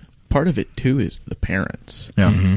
I mean, if you want to raise your kids however you want. I'm not going to sit here and say you have to do X, Y, and Z. One, because I'm not a parent, and two, that's not my right, even if I was. Right. Neither is that the government's. But some of it falls on the family, that there should be that, hey, we don't just live and get to do whatever we want. There's rules, there's laws. Right. Why do those rules and laws change? Those should be the discussions at the dinner table, along with, how's your day, what's going on in life. But those should be the discussions of, how do you feel about this thing? Yeah. We should be able to talk at the dinner table. I asked James earlier, I'll ask you, do you think you'll be able to own a house in your lifetime?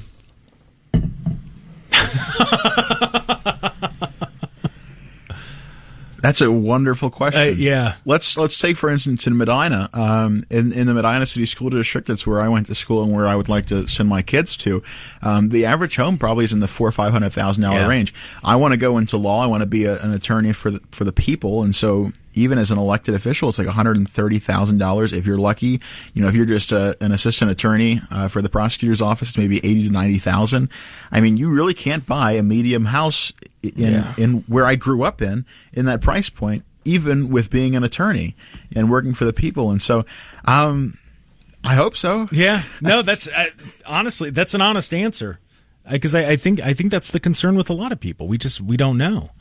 And a lot of people I talk to, 35 and younger, that's the way that answer goes, where they're like, it'd be cool. Like I would love to buy a house in the Cloverleaf School District and send my kid to Cloverleaf. I would love that. That'd be great. Don't laugh. Don't laugh at Cloverleaf. What's wrong with you? Cloverleaf's great. I love it. I love that area. Like I would love to buy a house in Lodi and live there, get some land. Of course. It's just, it's probably not realistic. And it's really a shame because you have people that love the area, they're invested in the area, and they feel like they can't stay. And you're going to lose a lot of that support. And, we talk about what makes communities, and it's that love for it. Well, it's leaving when you're not able to buy a house. Yeah. Yeah, plus there's the unintended consequences of it all is like if you start having a community where only people who are retiring can afford to be there. Yep. These people who are retiring are on the homestead exemption. They're not bringing in as much property taxes. Like it's just a logistical nightmare for both the government and the people and the first-time homeowner. It's just when you start having such unrealistic housing prices, it starts becoming a problem for everybody, whether you like it or not. Yeah. So we're going to have to go to break soon, but give a shout out for your station and when you're on if people want to listen to you. Yes, I am a broadcaster and a personality, the political correspondent on 88.9 WRDL at Ashland University. Once again, that's 88.9 WRDL. And I have the Public Forum Wednesday mornings from 9 to 11 a.m. Eastern Standard Time. And we greatly appreciate you tuning in. I tell it as it is on that station. There it is. Tells it as it is. They upgraded your time slot? I thought you were still doing the evening 3-minute segment. Yeah, no, I used to be 9 to 11 p.m. on a Thursday night, and then now it's 7 to 9 p.m. Then it was 7 to 9 p.m. on a Friday night, and then now it's in the morning where everybody in the dining hall is now forced to listen to me and my political opinions. There you go. We're sway them. Sway them. Win them over. It'll be fun. Thank you for making time coming out. I know the weather's kind of crazy today, but that's all right. Happy New Year. Yeah, Happy New Year. Happy New Year. OSU all the way. OSU gonna all the go way. back-to-back natties. Well, we'll see. Well, we're listening to the Jake Underwood Show right here on AM 1420. The Answer. We'll be back right after this. Welcome back to the Jake Underwood Show right here on AM 1420. The Answer. Happy New Year. And with New Year comes the Young Republican Wham! Special. And we have the chairman and the vice chairman. The chairman, Alex Mortensen. How's it going, everybody? Hello, sir. And then the vice chairman, you've heard him on here before. He called in. Everybody? Yep, Matt Chandler. And so I'm just going to start off by asking, we'll start with Alex. So when did you know you were a Republican, and what are your priorities for the party? So I was raised in a very conservative family. Okay. Homeschooled. And so with that, we'd go around places, listen to the radio all the time. I had no idea who Taylor Swift was all through high school, but I knew who Rush Limbaugh and Glenn Beck and everybody were. So yes. I was a Rush baby. I got raised listening to that. I was, listeners can't hear it, but I was yay high. Picture how high that is About 2 feet. at the Tea Party marches, in D.C. So I was raised around a lot of that stuff.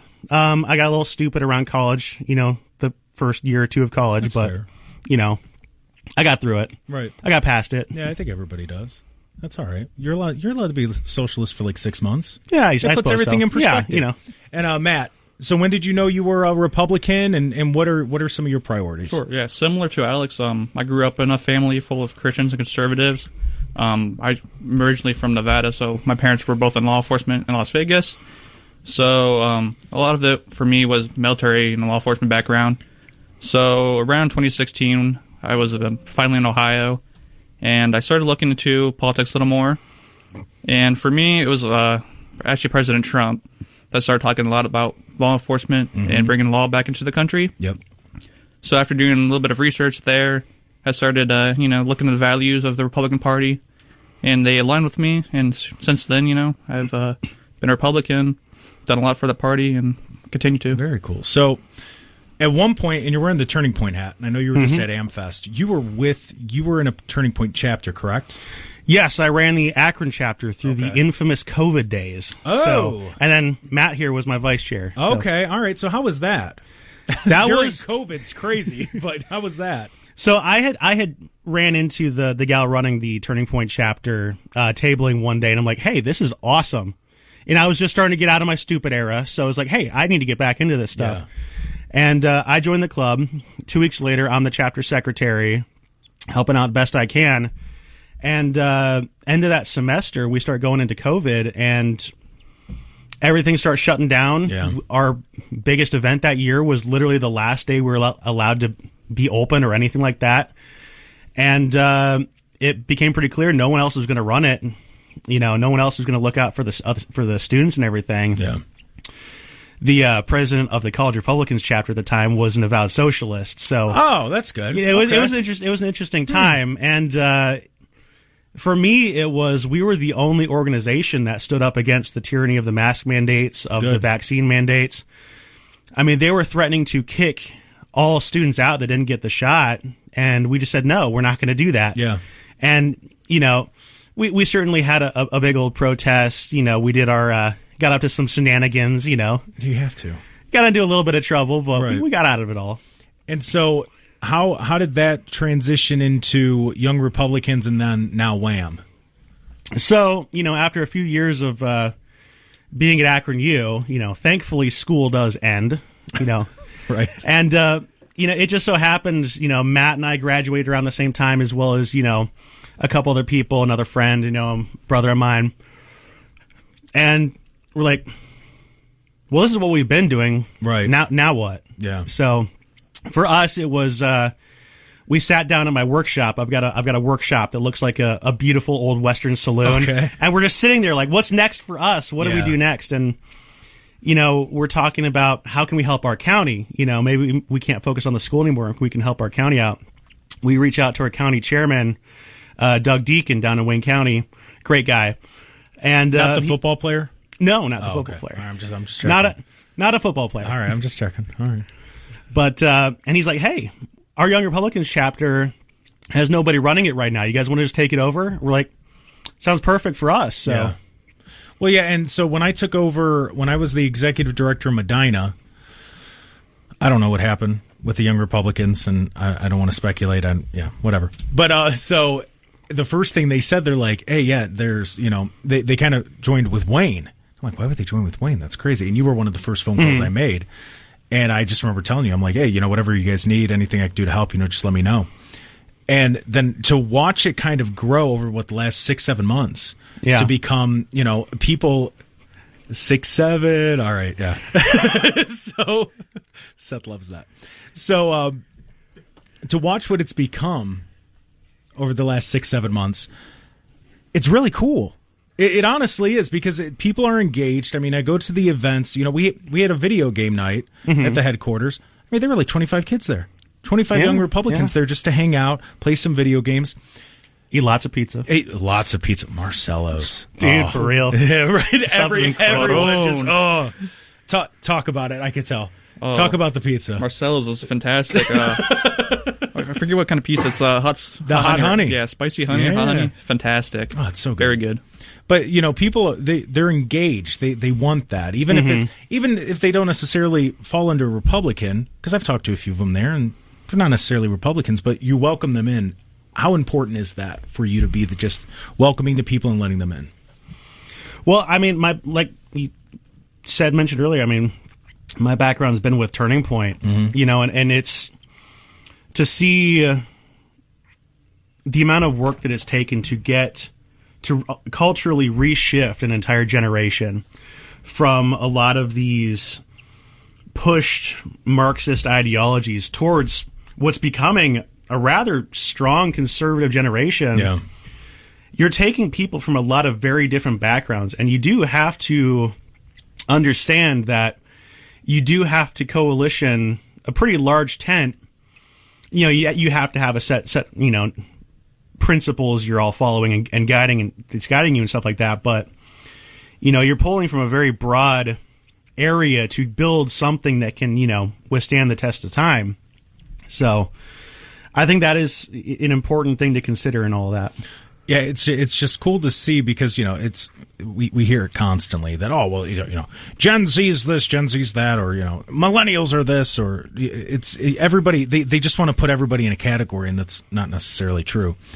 So let me ask, because I think age-wise, young Republican, you know, you bring it up and everybody assumes that it's, you know, 16, 17, 18, but that's not necessarily the case.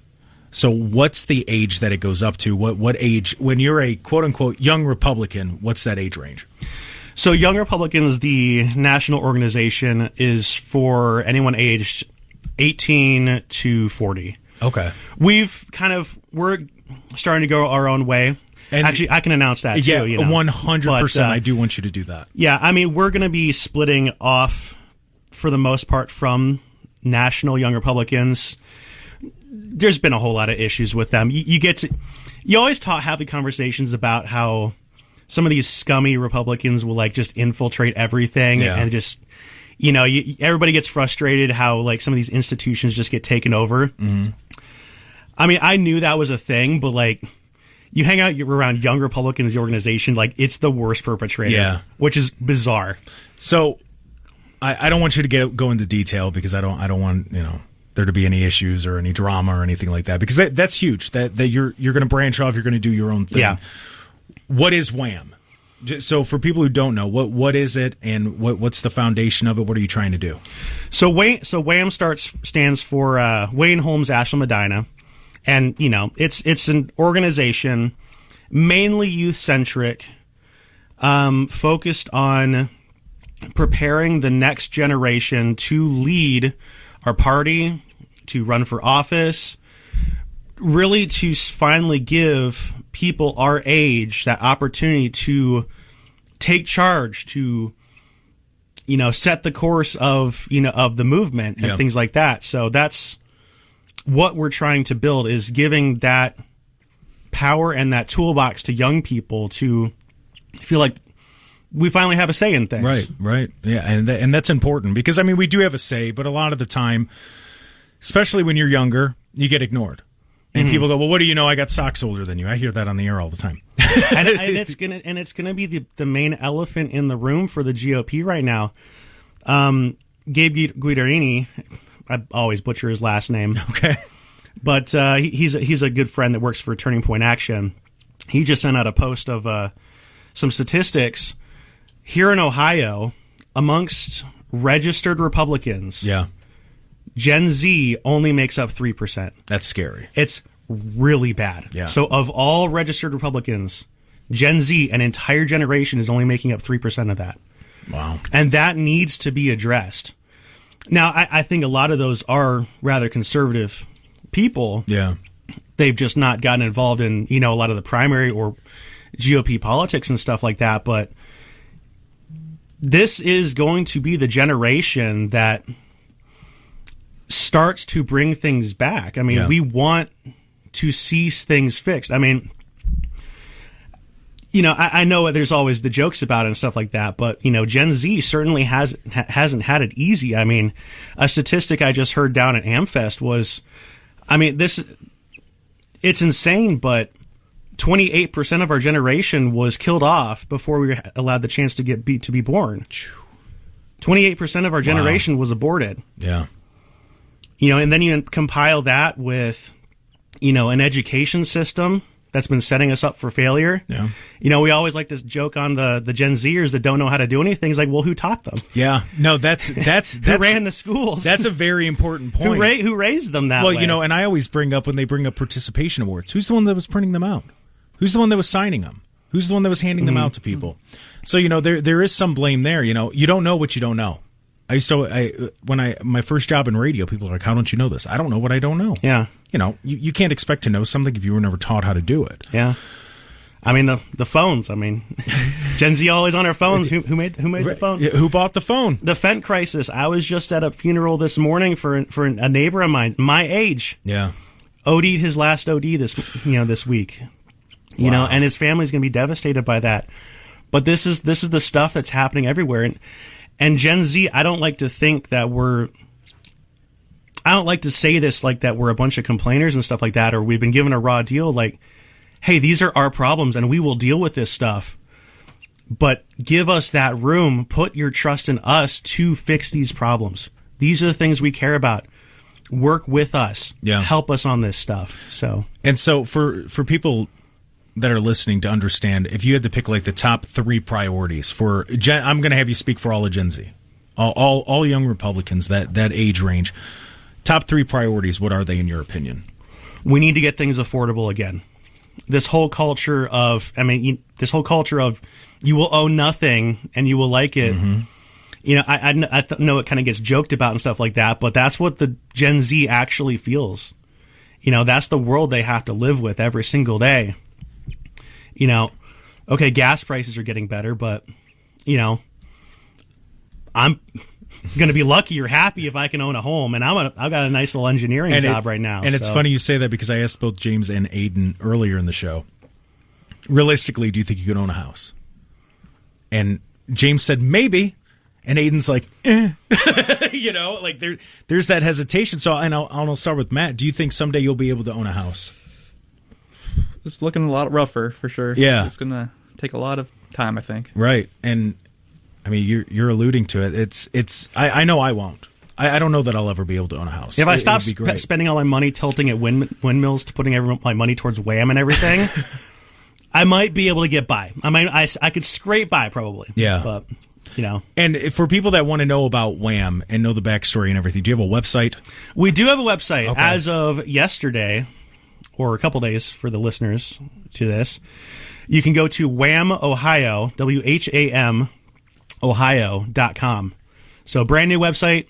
You can donate there. Any donations we would greatly appreciate. So. Yeah, it's helping the cause. So when you're saying that you want to try to put, I mean, let me ask this, because you do have the experience with Turning Point, and you know the way the ins and outs of Turning Point, and I was lucky enough to do not as in depth as you two did, but I did some work with Turning Point when I was on with Maha. How much of that experience is carrying over to Wham? Oh, that was the training ground for sure. I figured. Yeah, that's where we learned, how to run a group and all that kind of stuff. So let me ask, because we knew Charlie before it was mainstream. We watched him, we followed him, we listened to him. What was because, and I particularly want to ask you two, because you guys were in Turning Point during really when it started to have that upswing.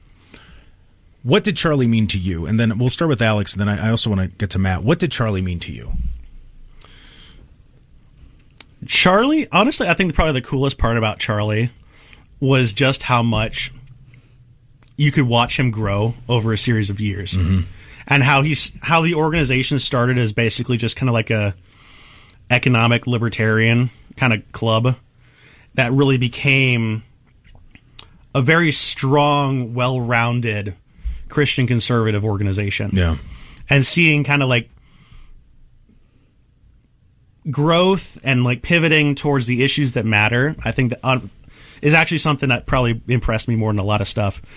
But I think most about Charlie was just how much hope he had for this generation, and how much he was willing to sacrifice to give us young people a shot. Yeah. That he trusted us. Yeah. That he knew we could get things done. And he was right. I mean, look at how successful it's been on college campuses, how many, chapters that they're growing in high schools. So he gave us a shot. I think that's what I respect about him the most. Well said, Matt. Yeah, like Alex said, giving us a shot. I don't think we'd have Wham YRs without him. He gave us an opportunity on college campuses to speak our voices and our values, our minds. We had a lot of members that came out, afraid to speak their minds in their classrooms or their classmates, and they felt comfortable around us. And over the time, they started, talking more. Yep. They began talking more, and they just voiced themselves. And overall, more people actually agreed with them than not. And I think that's what Charlie, stood. He wanted us to speak our minds, take the mic, talk, have debates, and it's sad that he's gone, but it's our time to stand up and, do what we need to. Well, I think what we're seeing when the conversation, look at the Republican Party right now, there's this major divide. And what we're seeing is the conversations have stopped. Everybody just wants to start throwing mud at each other. And even at AmFest, it turned into a name-calling festival between this person's calling this person, and it was just back and forth. I would caveat to that, though. Okay. Because after everybody walked away from the stages, after everybody left the room, they started having conversations with each other. Yeah, that's fair. And that doesn't get reflected in all those, fantastical news stories. That's fair. Yeah, no, that's a good point. Yeah. I mean, me and my brother both went, and we talked for like hours after each session and stuff. Just like, well, hey, I thought that was a good idea, but I disagree with that. But, this person was right about this, and I don't like how they did this. Yeah. And the thing about AmFest was, yes, it was very divisive with people from a lot of very different views from each other. But it did lead to conversations. Yeah. It did lead to people talking to each other. And I wish that could get a bit better reflected. And we'll talk about that when we come back. You're listening to the Wham! Young Republican Special. The Wham! This is the Jake Underwood Show right here on AM 1420, The Answer. Welcome back to the Jake Underwood Show right here on AM 1420, The Answer. Happy New Year. And with New Year comes the Young Republican Wham! Special. And we have the chairman and the vice chairman. The chairman, Alex Mortensen. How's it going, everybody? Hello, sir. And then the vice chairman, you've heard him on here before. He called in. Everybody? Yep, Matt Chandler. And so I'm just going to start off by asking, we'll start with Alex. So when did you know you were a Republican, and what are your priorities for the party? So I was raised in a very conservative family. Okay. Homeschooled. And so with that, we'd go around places, listen to the radio all the time. I had no idea who Taylor Swift was all through high school, but I knew who Rush Limbaugh and Glenn Beck and everybody were. So yes. I was a Rush baby. I got raised listening to that. I was, listeners can't hear it, but I was yay high. Picture how high that is About 2 feet. at the Tea Party marches, in D.C. So I was raised around a lot of that stuff. I got a little stupid around college, the first year or two of college, That's but fair. I got through it. Right. I got past it. Yeah, I think everybody does. That's all right. You're allowed to be a socialist for like 6 months. Yeah, I That puts suppose everything so. in perspective. Yeah, And Matt, so when did you know you were a Republican, and what are some of your priorities? Sure. Yeah. Similar to Alex, I grew up in a family full of Christians and conservatives. I'm originally from Nevada, so my parents were both in law enforcement in Las Vegas. So a lot of it for me was military and law enforcement background.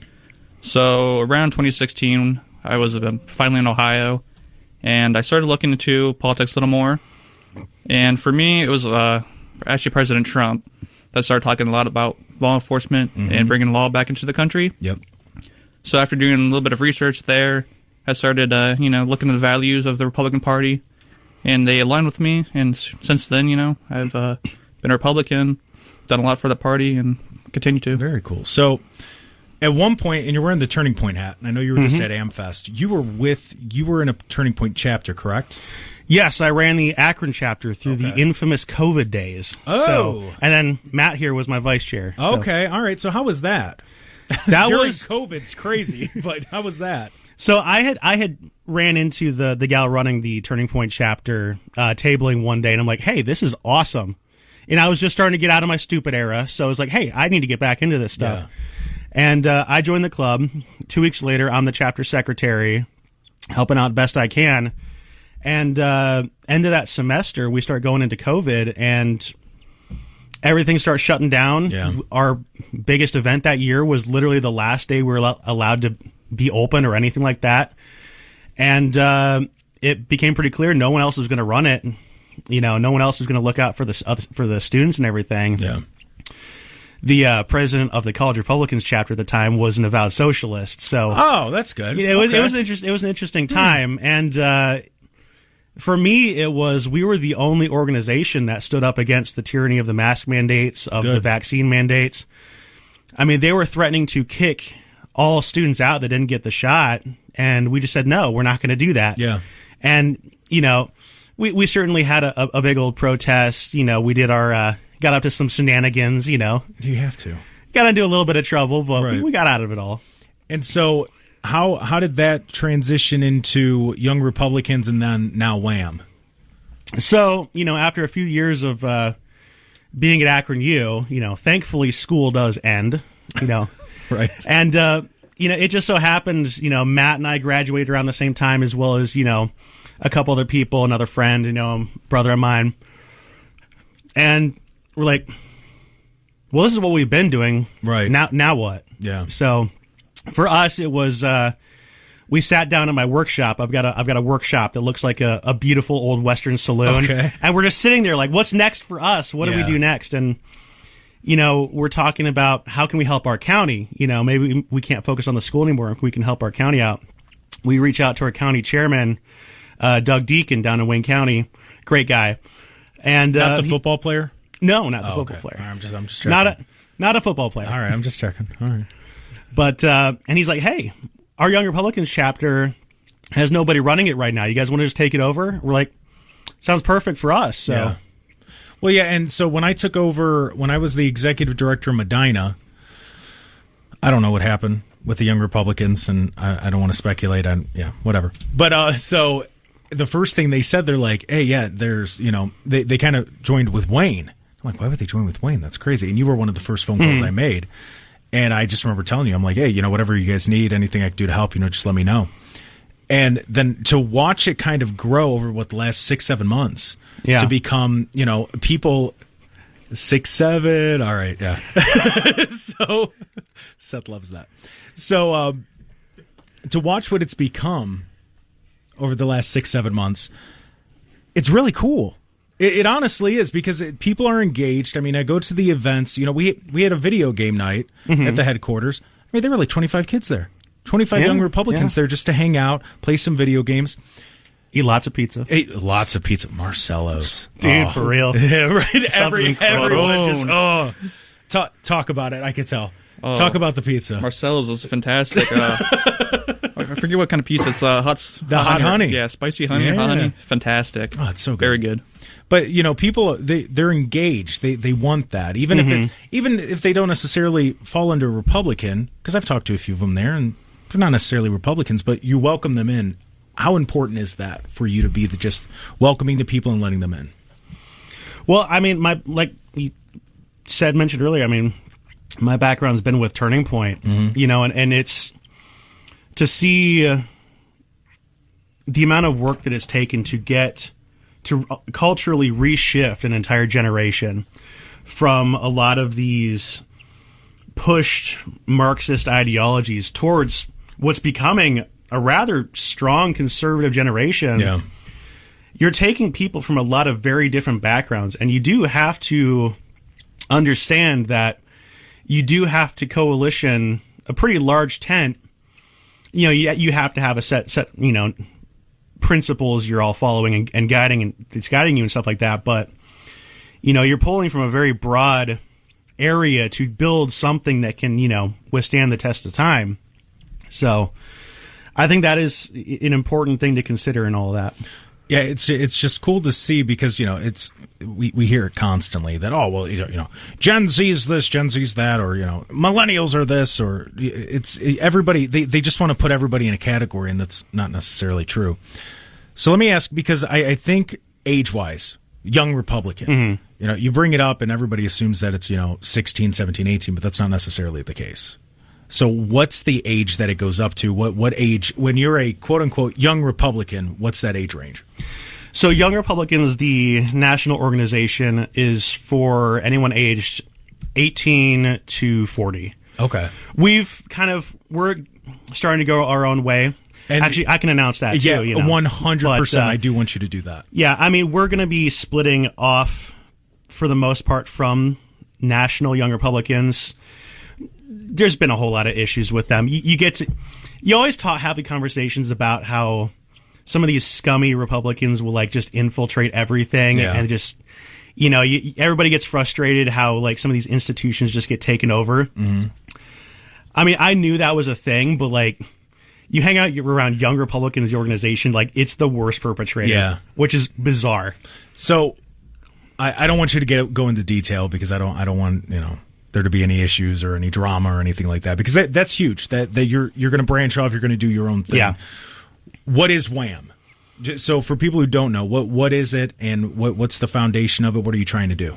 So WHAM stands for Wayne Holmes Ashland Medina, And, it's an organization mainly youth-centric, focused on preparing the next generation to lead our party, to run for office, really to finally give people our age that opportunity to take charge, to set the course of the movement and things like that. So that's what we're trying to build, is giving that power and that toolbox to young people to feel like we finally have a say in things. Right. Yeah, and that's important because, we do have a say, but a lot of the time, especially when you're younger, you get ignored.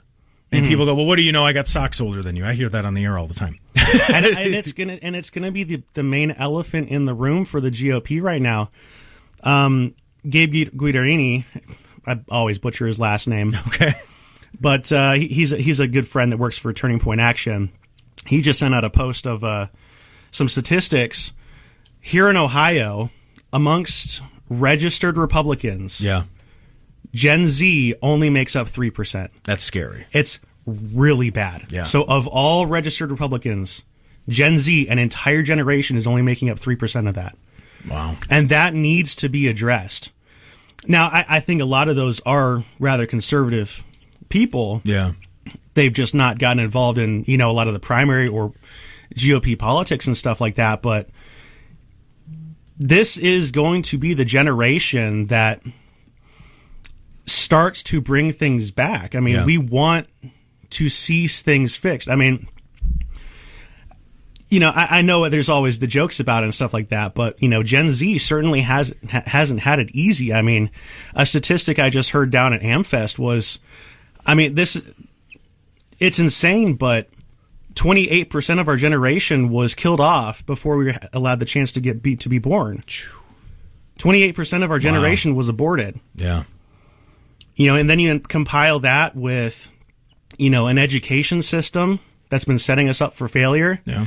We always like to joke on the Gen Zers that don't know how to do anything. It's like, well, who taught them? Yeah. No, that's who ran the schools? That's a very important point. Who raised them that way? Well, and I always bring up when they bring up participation awards, who's the one that was printing them out?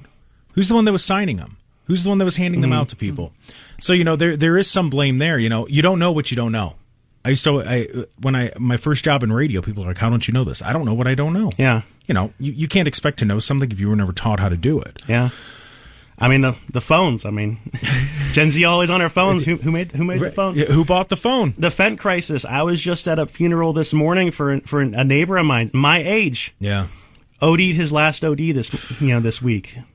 Wow. And his family's going to be devastated by that. But this is the stuff that's happening everywhere. And Gen Z, I don't like to think that I don't like to say this like that we're a bunch of complainers and stuff like that, or we've been given a raw deal like, hey, these are our problems and we will deal with this stuff. But give us that room. Put your trust in us to fix these problems. These are the things we care about. Work with us. Yeah. Help us on this stuff. So for people that are listening to understand, if you had to pick like the top 3 priorities for Gen, I'm going to have you speak for all of Gen Z, all young Republicans, that age range. Top 3 priorities, what are they in your opinion? We need to get things affordable again. This whole culture of, you will owe nothing and you will like it. Mm-hmm. I know it kind of gets joked about and stuff like that, but that's what the Gen Z actually feels. That's the world they have to live with every single day. Okay, gas prices are getting better, but, I'm going to be lucky or happy if I can own a home, and I've got a nice little engineering job right now. And it's funny you say that because I asked both James and Aiden earlier in the show, realistically, do you think you could own a house? And James said, maybe. And Aiden's like, there's that hesitation. So, and I'll start with Matt. Do you think someday you'll be able to own a house? It's looking a lot rougher for sure. Yeah. It's going to take a lot of time, I think. Right. And you're alluding to it. I know I won't. I don't know that I'll ever be able to own a house. If I stop spending all my money tilting at windmills to putting my money towards Wham and everything, I might be able to get by. I could scrape by probably. Yeah. But, And for people that want to know about Wham and know the backstory and everything, do you have a website? We do have a website. Okay. As of yesterday, or a couple days for the listeners to this, you can go to Wham Ohio, WHAM Ohio.com. So brand new website. You can donate there. Any donations we would greatly appreciate. So yeah, it's helping the cause. So when you're saying that you want to try to put, let me ask this, because you do have the experience with Turning Point, and you know the way the ins and outs of Turning Point, and I was lucky enough to do not as in depth as you two did, but I did some work with Turning Point when I was on with Maha. How much of that experience is carrying over to Wham? Oh, that was the training ground for sure. I figured. I just Yeah, that's where we learned how to run a group and all that kind of stuff. So let me ask, because we knew Charlie before it was mainstream. We watched him, we followed him, we listened to him. What was because, and I particularly want to ask you two, because you guys were in Turning Point during really when it started to have that upswing. What did Charlie mean to you? And then we'll start with Alex, and then I also want to get to Matt. What did Charlie mean to you? Charlie, honestly, I think probably the coolest part about Charlie was just how much you could watch him grow over a series of years. Mm-hmm. And how the organization started as basically just kind of like a economic libertarian kind of club that really became a very strong, well-rounded Christian conservative organization. Yeah. And seeing kind of growth and pivoting towards the issues that matter, I think that is actually something that probably impressed me more than a lot of stuff. But I think most about Charlie was just how much hope he had for this generation, and how much he was willing to sacrifice to give us young people a shot. Yeah. That he trusted us. Yeah. That he knew we could get things done. And he was right. Look at how successful it's been on college campuses, how many, chapters that they're growing in high schools. So he gave us a shot. I think that's what I respect about him the most. Well said, Matt. Yeah, like Alex said, giving us a shot. I don't think we'd have Wham YRs without him. He gave us an opportunity on college campuses to speak our voices and our values, our minds. We had a lot of members that came out, afraid to speak their minds in their classrooms or their classmates, and they felt comfortable around us. And over the time, they started, talking more. Yep. They began talking more, and they just voiced themselves. And overall, more people actually agreed with them than not. And I think that's what Charlie, stood.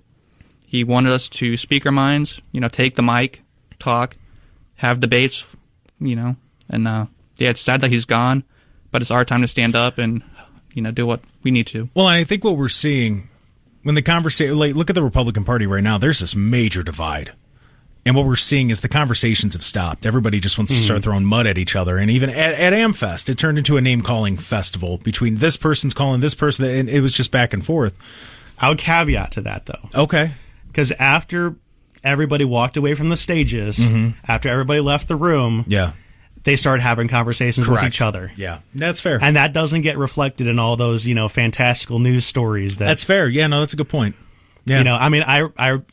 Me and my brother both went, and we talked for hours after each session and stuff. Just well, hey, I thought that was a good idea, but I disagree with that. But, this person was right about this, and I don't like how they did this. Yeah. And the thing about AmFest was, yes, it was very divisive with people from a lot of very different views from each other. But it did lead to conversations. Yeah. It did lead to people talking to each other. And I wish that could get a bit better reflected. And we'll talk about that when we come back. You're listening to the Wham!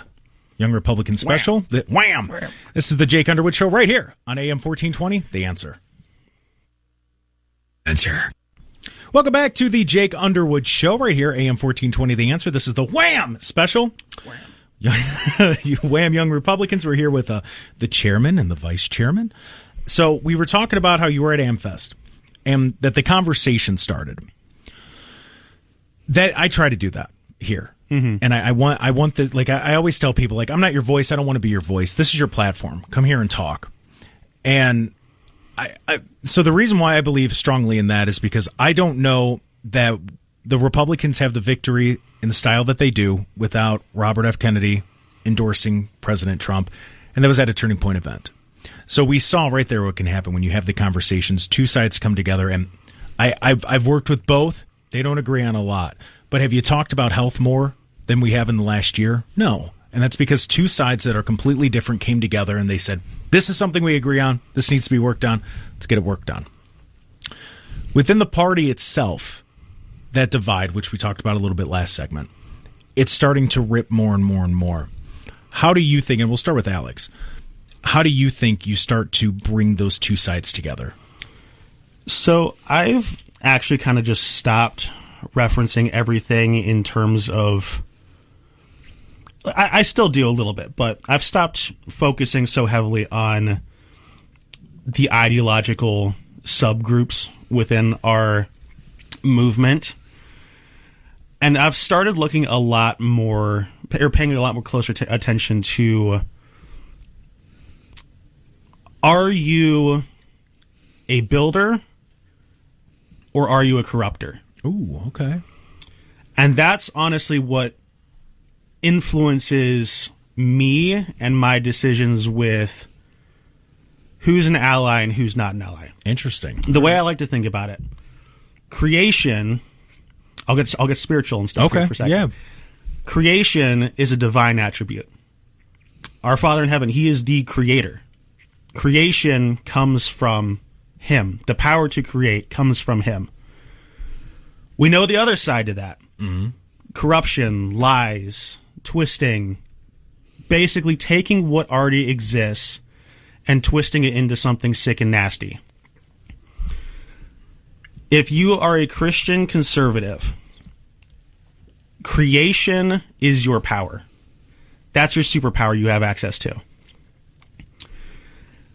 If you can look at somebody and if they don't reflect that power to create, or if they spend more time taking what already exists and just dragging it into the mud, tearing it apart, destroying things, you can get a decent idea of kind of what side people are on. Yeah. And that's with how blurry everything's gotten, I find that to be a bit more clarifying to me. No, that's well said. No, I like that. I haven't thought of it like that, but that's a really good point. Matt, what about you? I don't know if I could do much better because Alex, that was phenomenal. But I guess like I said earlier with Charlie Kirk, we just need to talk more. Honestly, I think through Turning Point and YRs, we've had civil debates with people with different beliefs in our own party and the other party.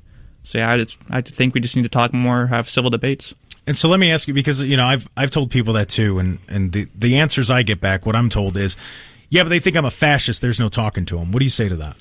No, there's those occasional ones for sure, but yeah, there's a lot of people that do say that. But I think over time, the more people that we do talk to, the more we actually do. Well, I don't know if I said we agree with everything, but we, there are similar beliefs.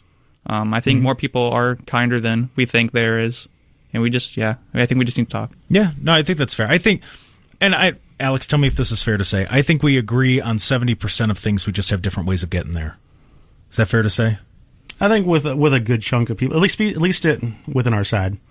There's a lot of the crazed lefties. Like I don't necessarily agree with that on. Right. Well, yeah, that's a good point. Yeah. But I think I don't even think on the left. I don't think the crazies are the majority. I think they're just really loud. Yeah, that's kind of just how it goes with all sides, really. Yeah, I think they're just really loud, and with the election in New York and everything that's going on there with the Democratic Socialists, you're going to see the copycats pop up. Mm-hmm. Let me ask, do you think that's going to be any success at all with that? Because me personally, I think with the Democratic Socialism, I think the first year and a half is going to be successful, and then you're going to see it crumble. Well, I think in terms of the whole Mondami thing, I think the same type of movement that got Trump elected by a lot of young people was the same movement that got Mondami elected. Yeah. And that purely in that Mondami was the one to address, hey, young people are having problems, and we need to address those problems. His ideas were absolutely bonkers, and they are bonkers. Yeah. But I think there's going to be a lot of growing issues focused around the needs of the younger rising generations and the needs of some of the current generations. Yeah, I think that's well said. I think for a while, when Thomas Massey called the bill the kick the can down the road bill, it was the perfect name. It really was, because that's what's been going on. I think for too long we've been worried about the next 5 years and not the next 50 or even the next 10. And I think the problem is that we've fallen so far behind on things because of that we're not thinking about the next 10. We're just trying to solve the problem now, and then we end up digging it even deeper. We think about our problems, not, I know we like to talk about the whole point of civilization is, making things better for the generation to follow you, but how well have we actually been doing that? Yeah, no, and that's true, and that's a great point. I mean, honestly, I will be honest. Like, if I can, if my generation has to go through an absolute nightmare, never get to own anything ever, with the promise that my kids or grandkids will get a future, I would probably take that. I think I would too. I would sacrifice, my future for my kids' future. No, honestly, I think Seth disagrees, but I think I would too. If somebody told me, hey, you're going to have to rent forever, but your kid and your grandkid, like they're going to be able to own land, they're going to be able to have a house, they're going to be financially secure, I would do that. Now that trajectory is not looking too great for any future generation. No, but, So we have a few minutes left. I want to talk more about Wham, because I want people to really understand what Wham is and if they want to get involved, how to get involved. Yeah, so, well, like I said, check out our website, whamohio.com. Ohio.com. You can sign up to join us. We're going to be trying an experiment. I like I mentioned earlier, trying new things, that's our superpower. We're going to be trying an experiment where Wham is going to be a core organization focused on getting political initiatives done, helping get people elected, helping support and start new and other organizations, helping get initiatives passed. That's going to be the core focus of Wham, the organization. Surrounding that, we're going to be building up a network of other grassroots organizations. Back when during the COVID years, I worked a little bit for Turning Point. Yeah. When the field rep went out on maternity leave.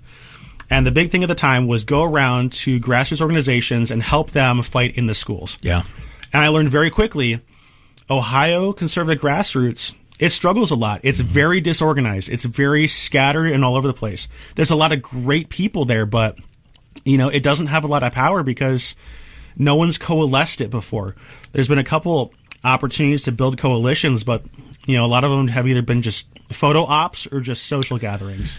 Yeah, it's so funny that you say that, because with MAHA, the Make America Healthy Again initiative, with MAHA Action, that's what we did. And that's why there was so much success at the beginning. Because, we were national, but we would talk to the different organizations and states. I'd be like, look, you're in Utah. I don't know what Utah needs. You do. You're the organization there. What do you think Utah needs? And they go, well, we want to focus on this and this and this and this. All right, is there a bill for that? Yes, there is. All right, let's get the support behind that. Let's get the backing. Let's get social media going. So that's how we had all that success in the beginning, is doing exactly what you're talking about doing.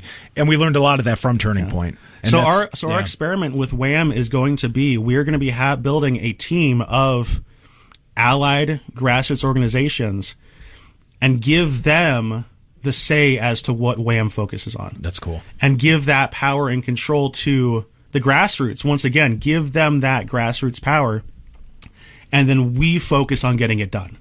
So that's what Wham is going to be. That's what we're trying to do. And the website is whamohio.com. Yes, it is. Wham, Ohio. I'm going to say it one more time. Wham, Ohio.com. Guys, thank you for coming in. This was great, and Happy New Year to everybody listening. This has been the Jake Underwood Show right here on AM 1420 The Answer. Seth and I will be back tomorrow. Have a great New Year.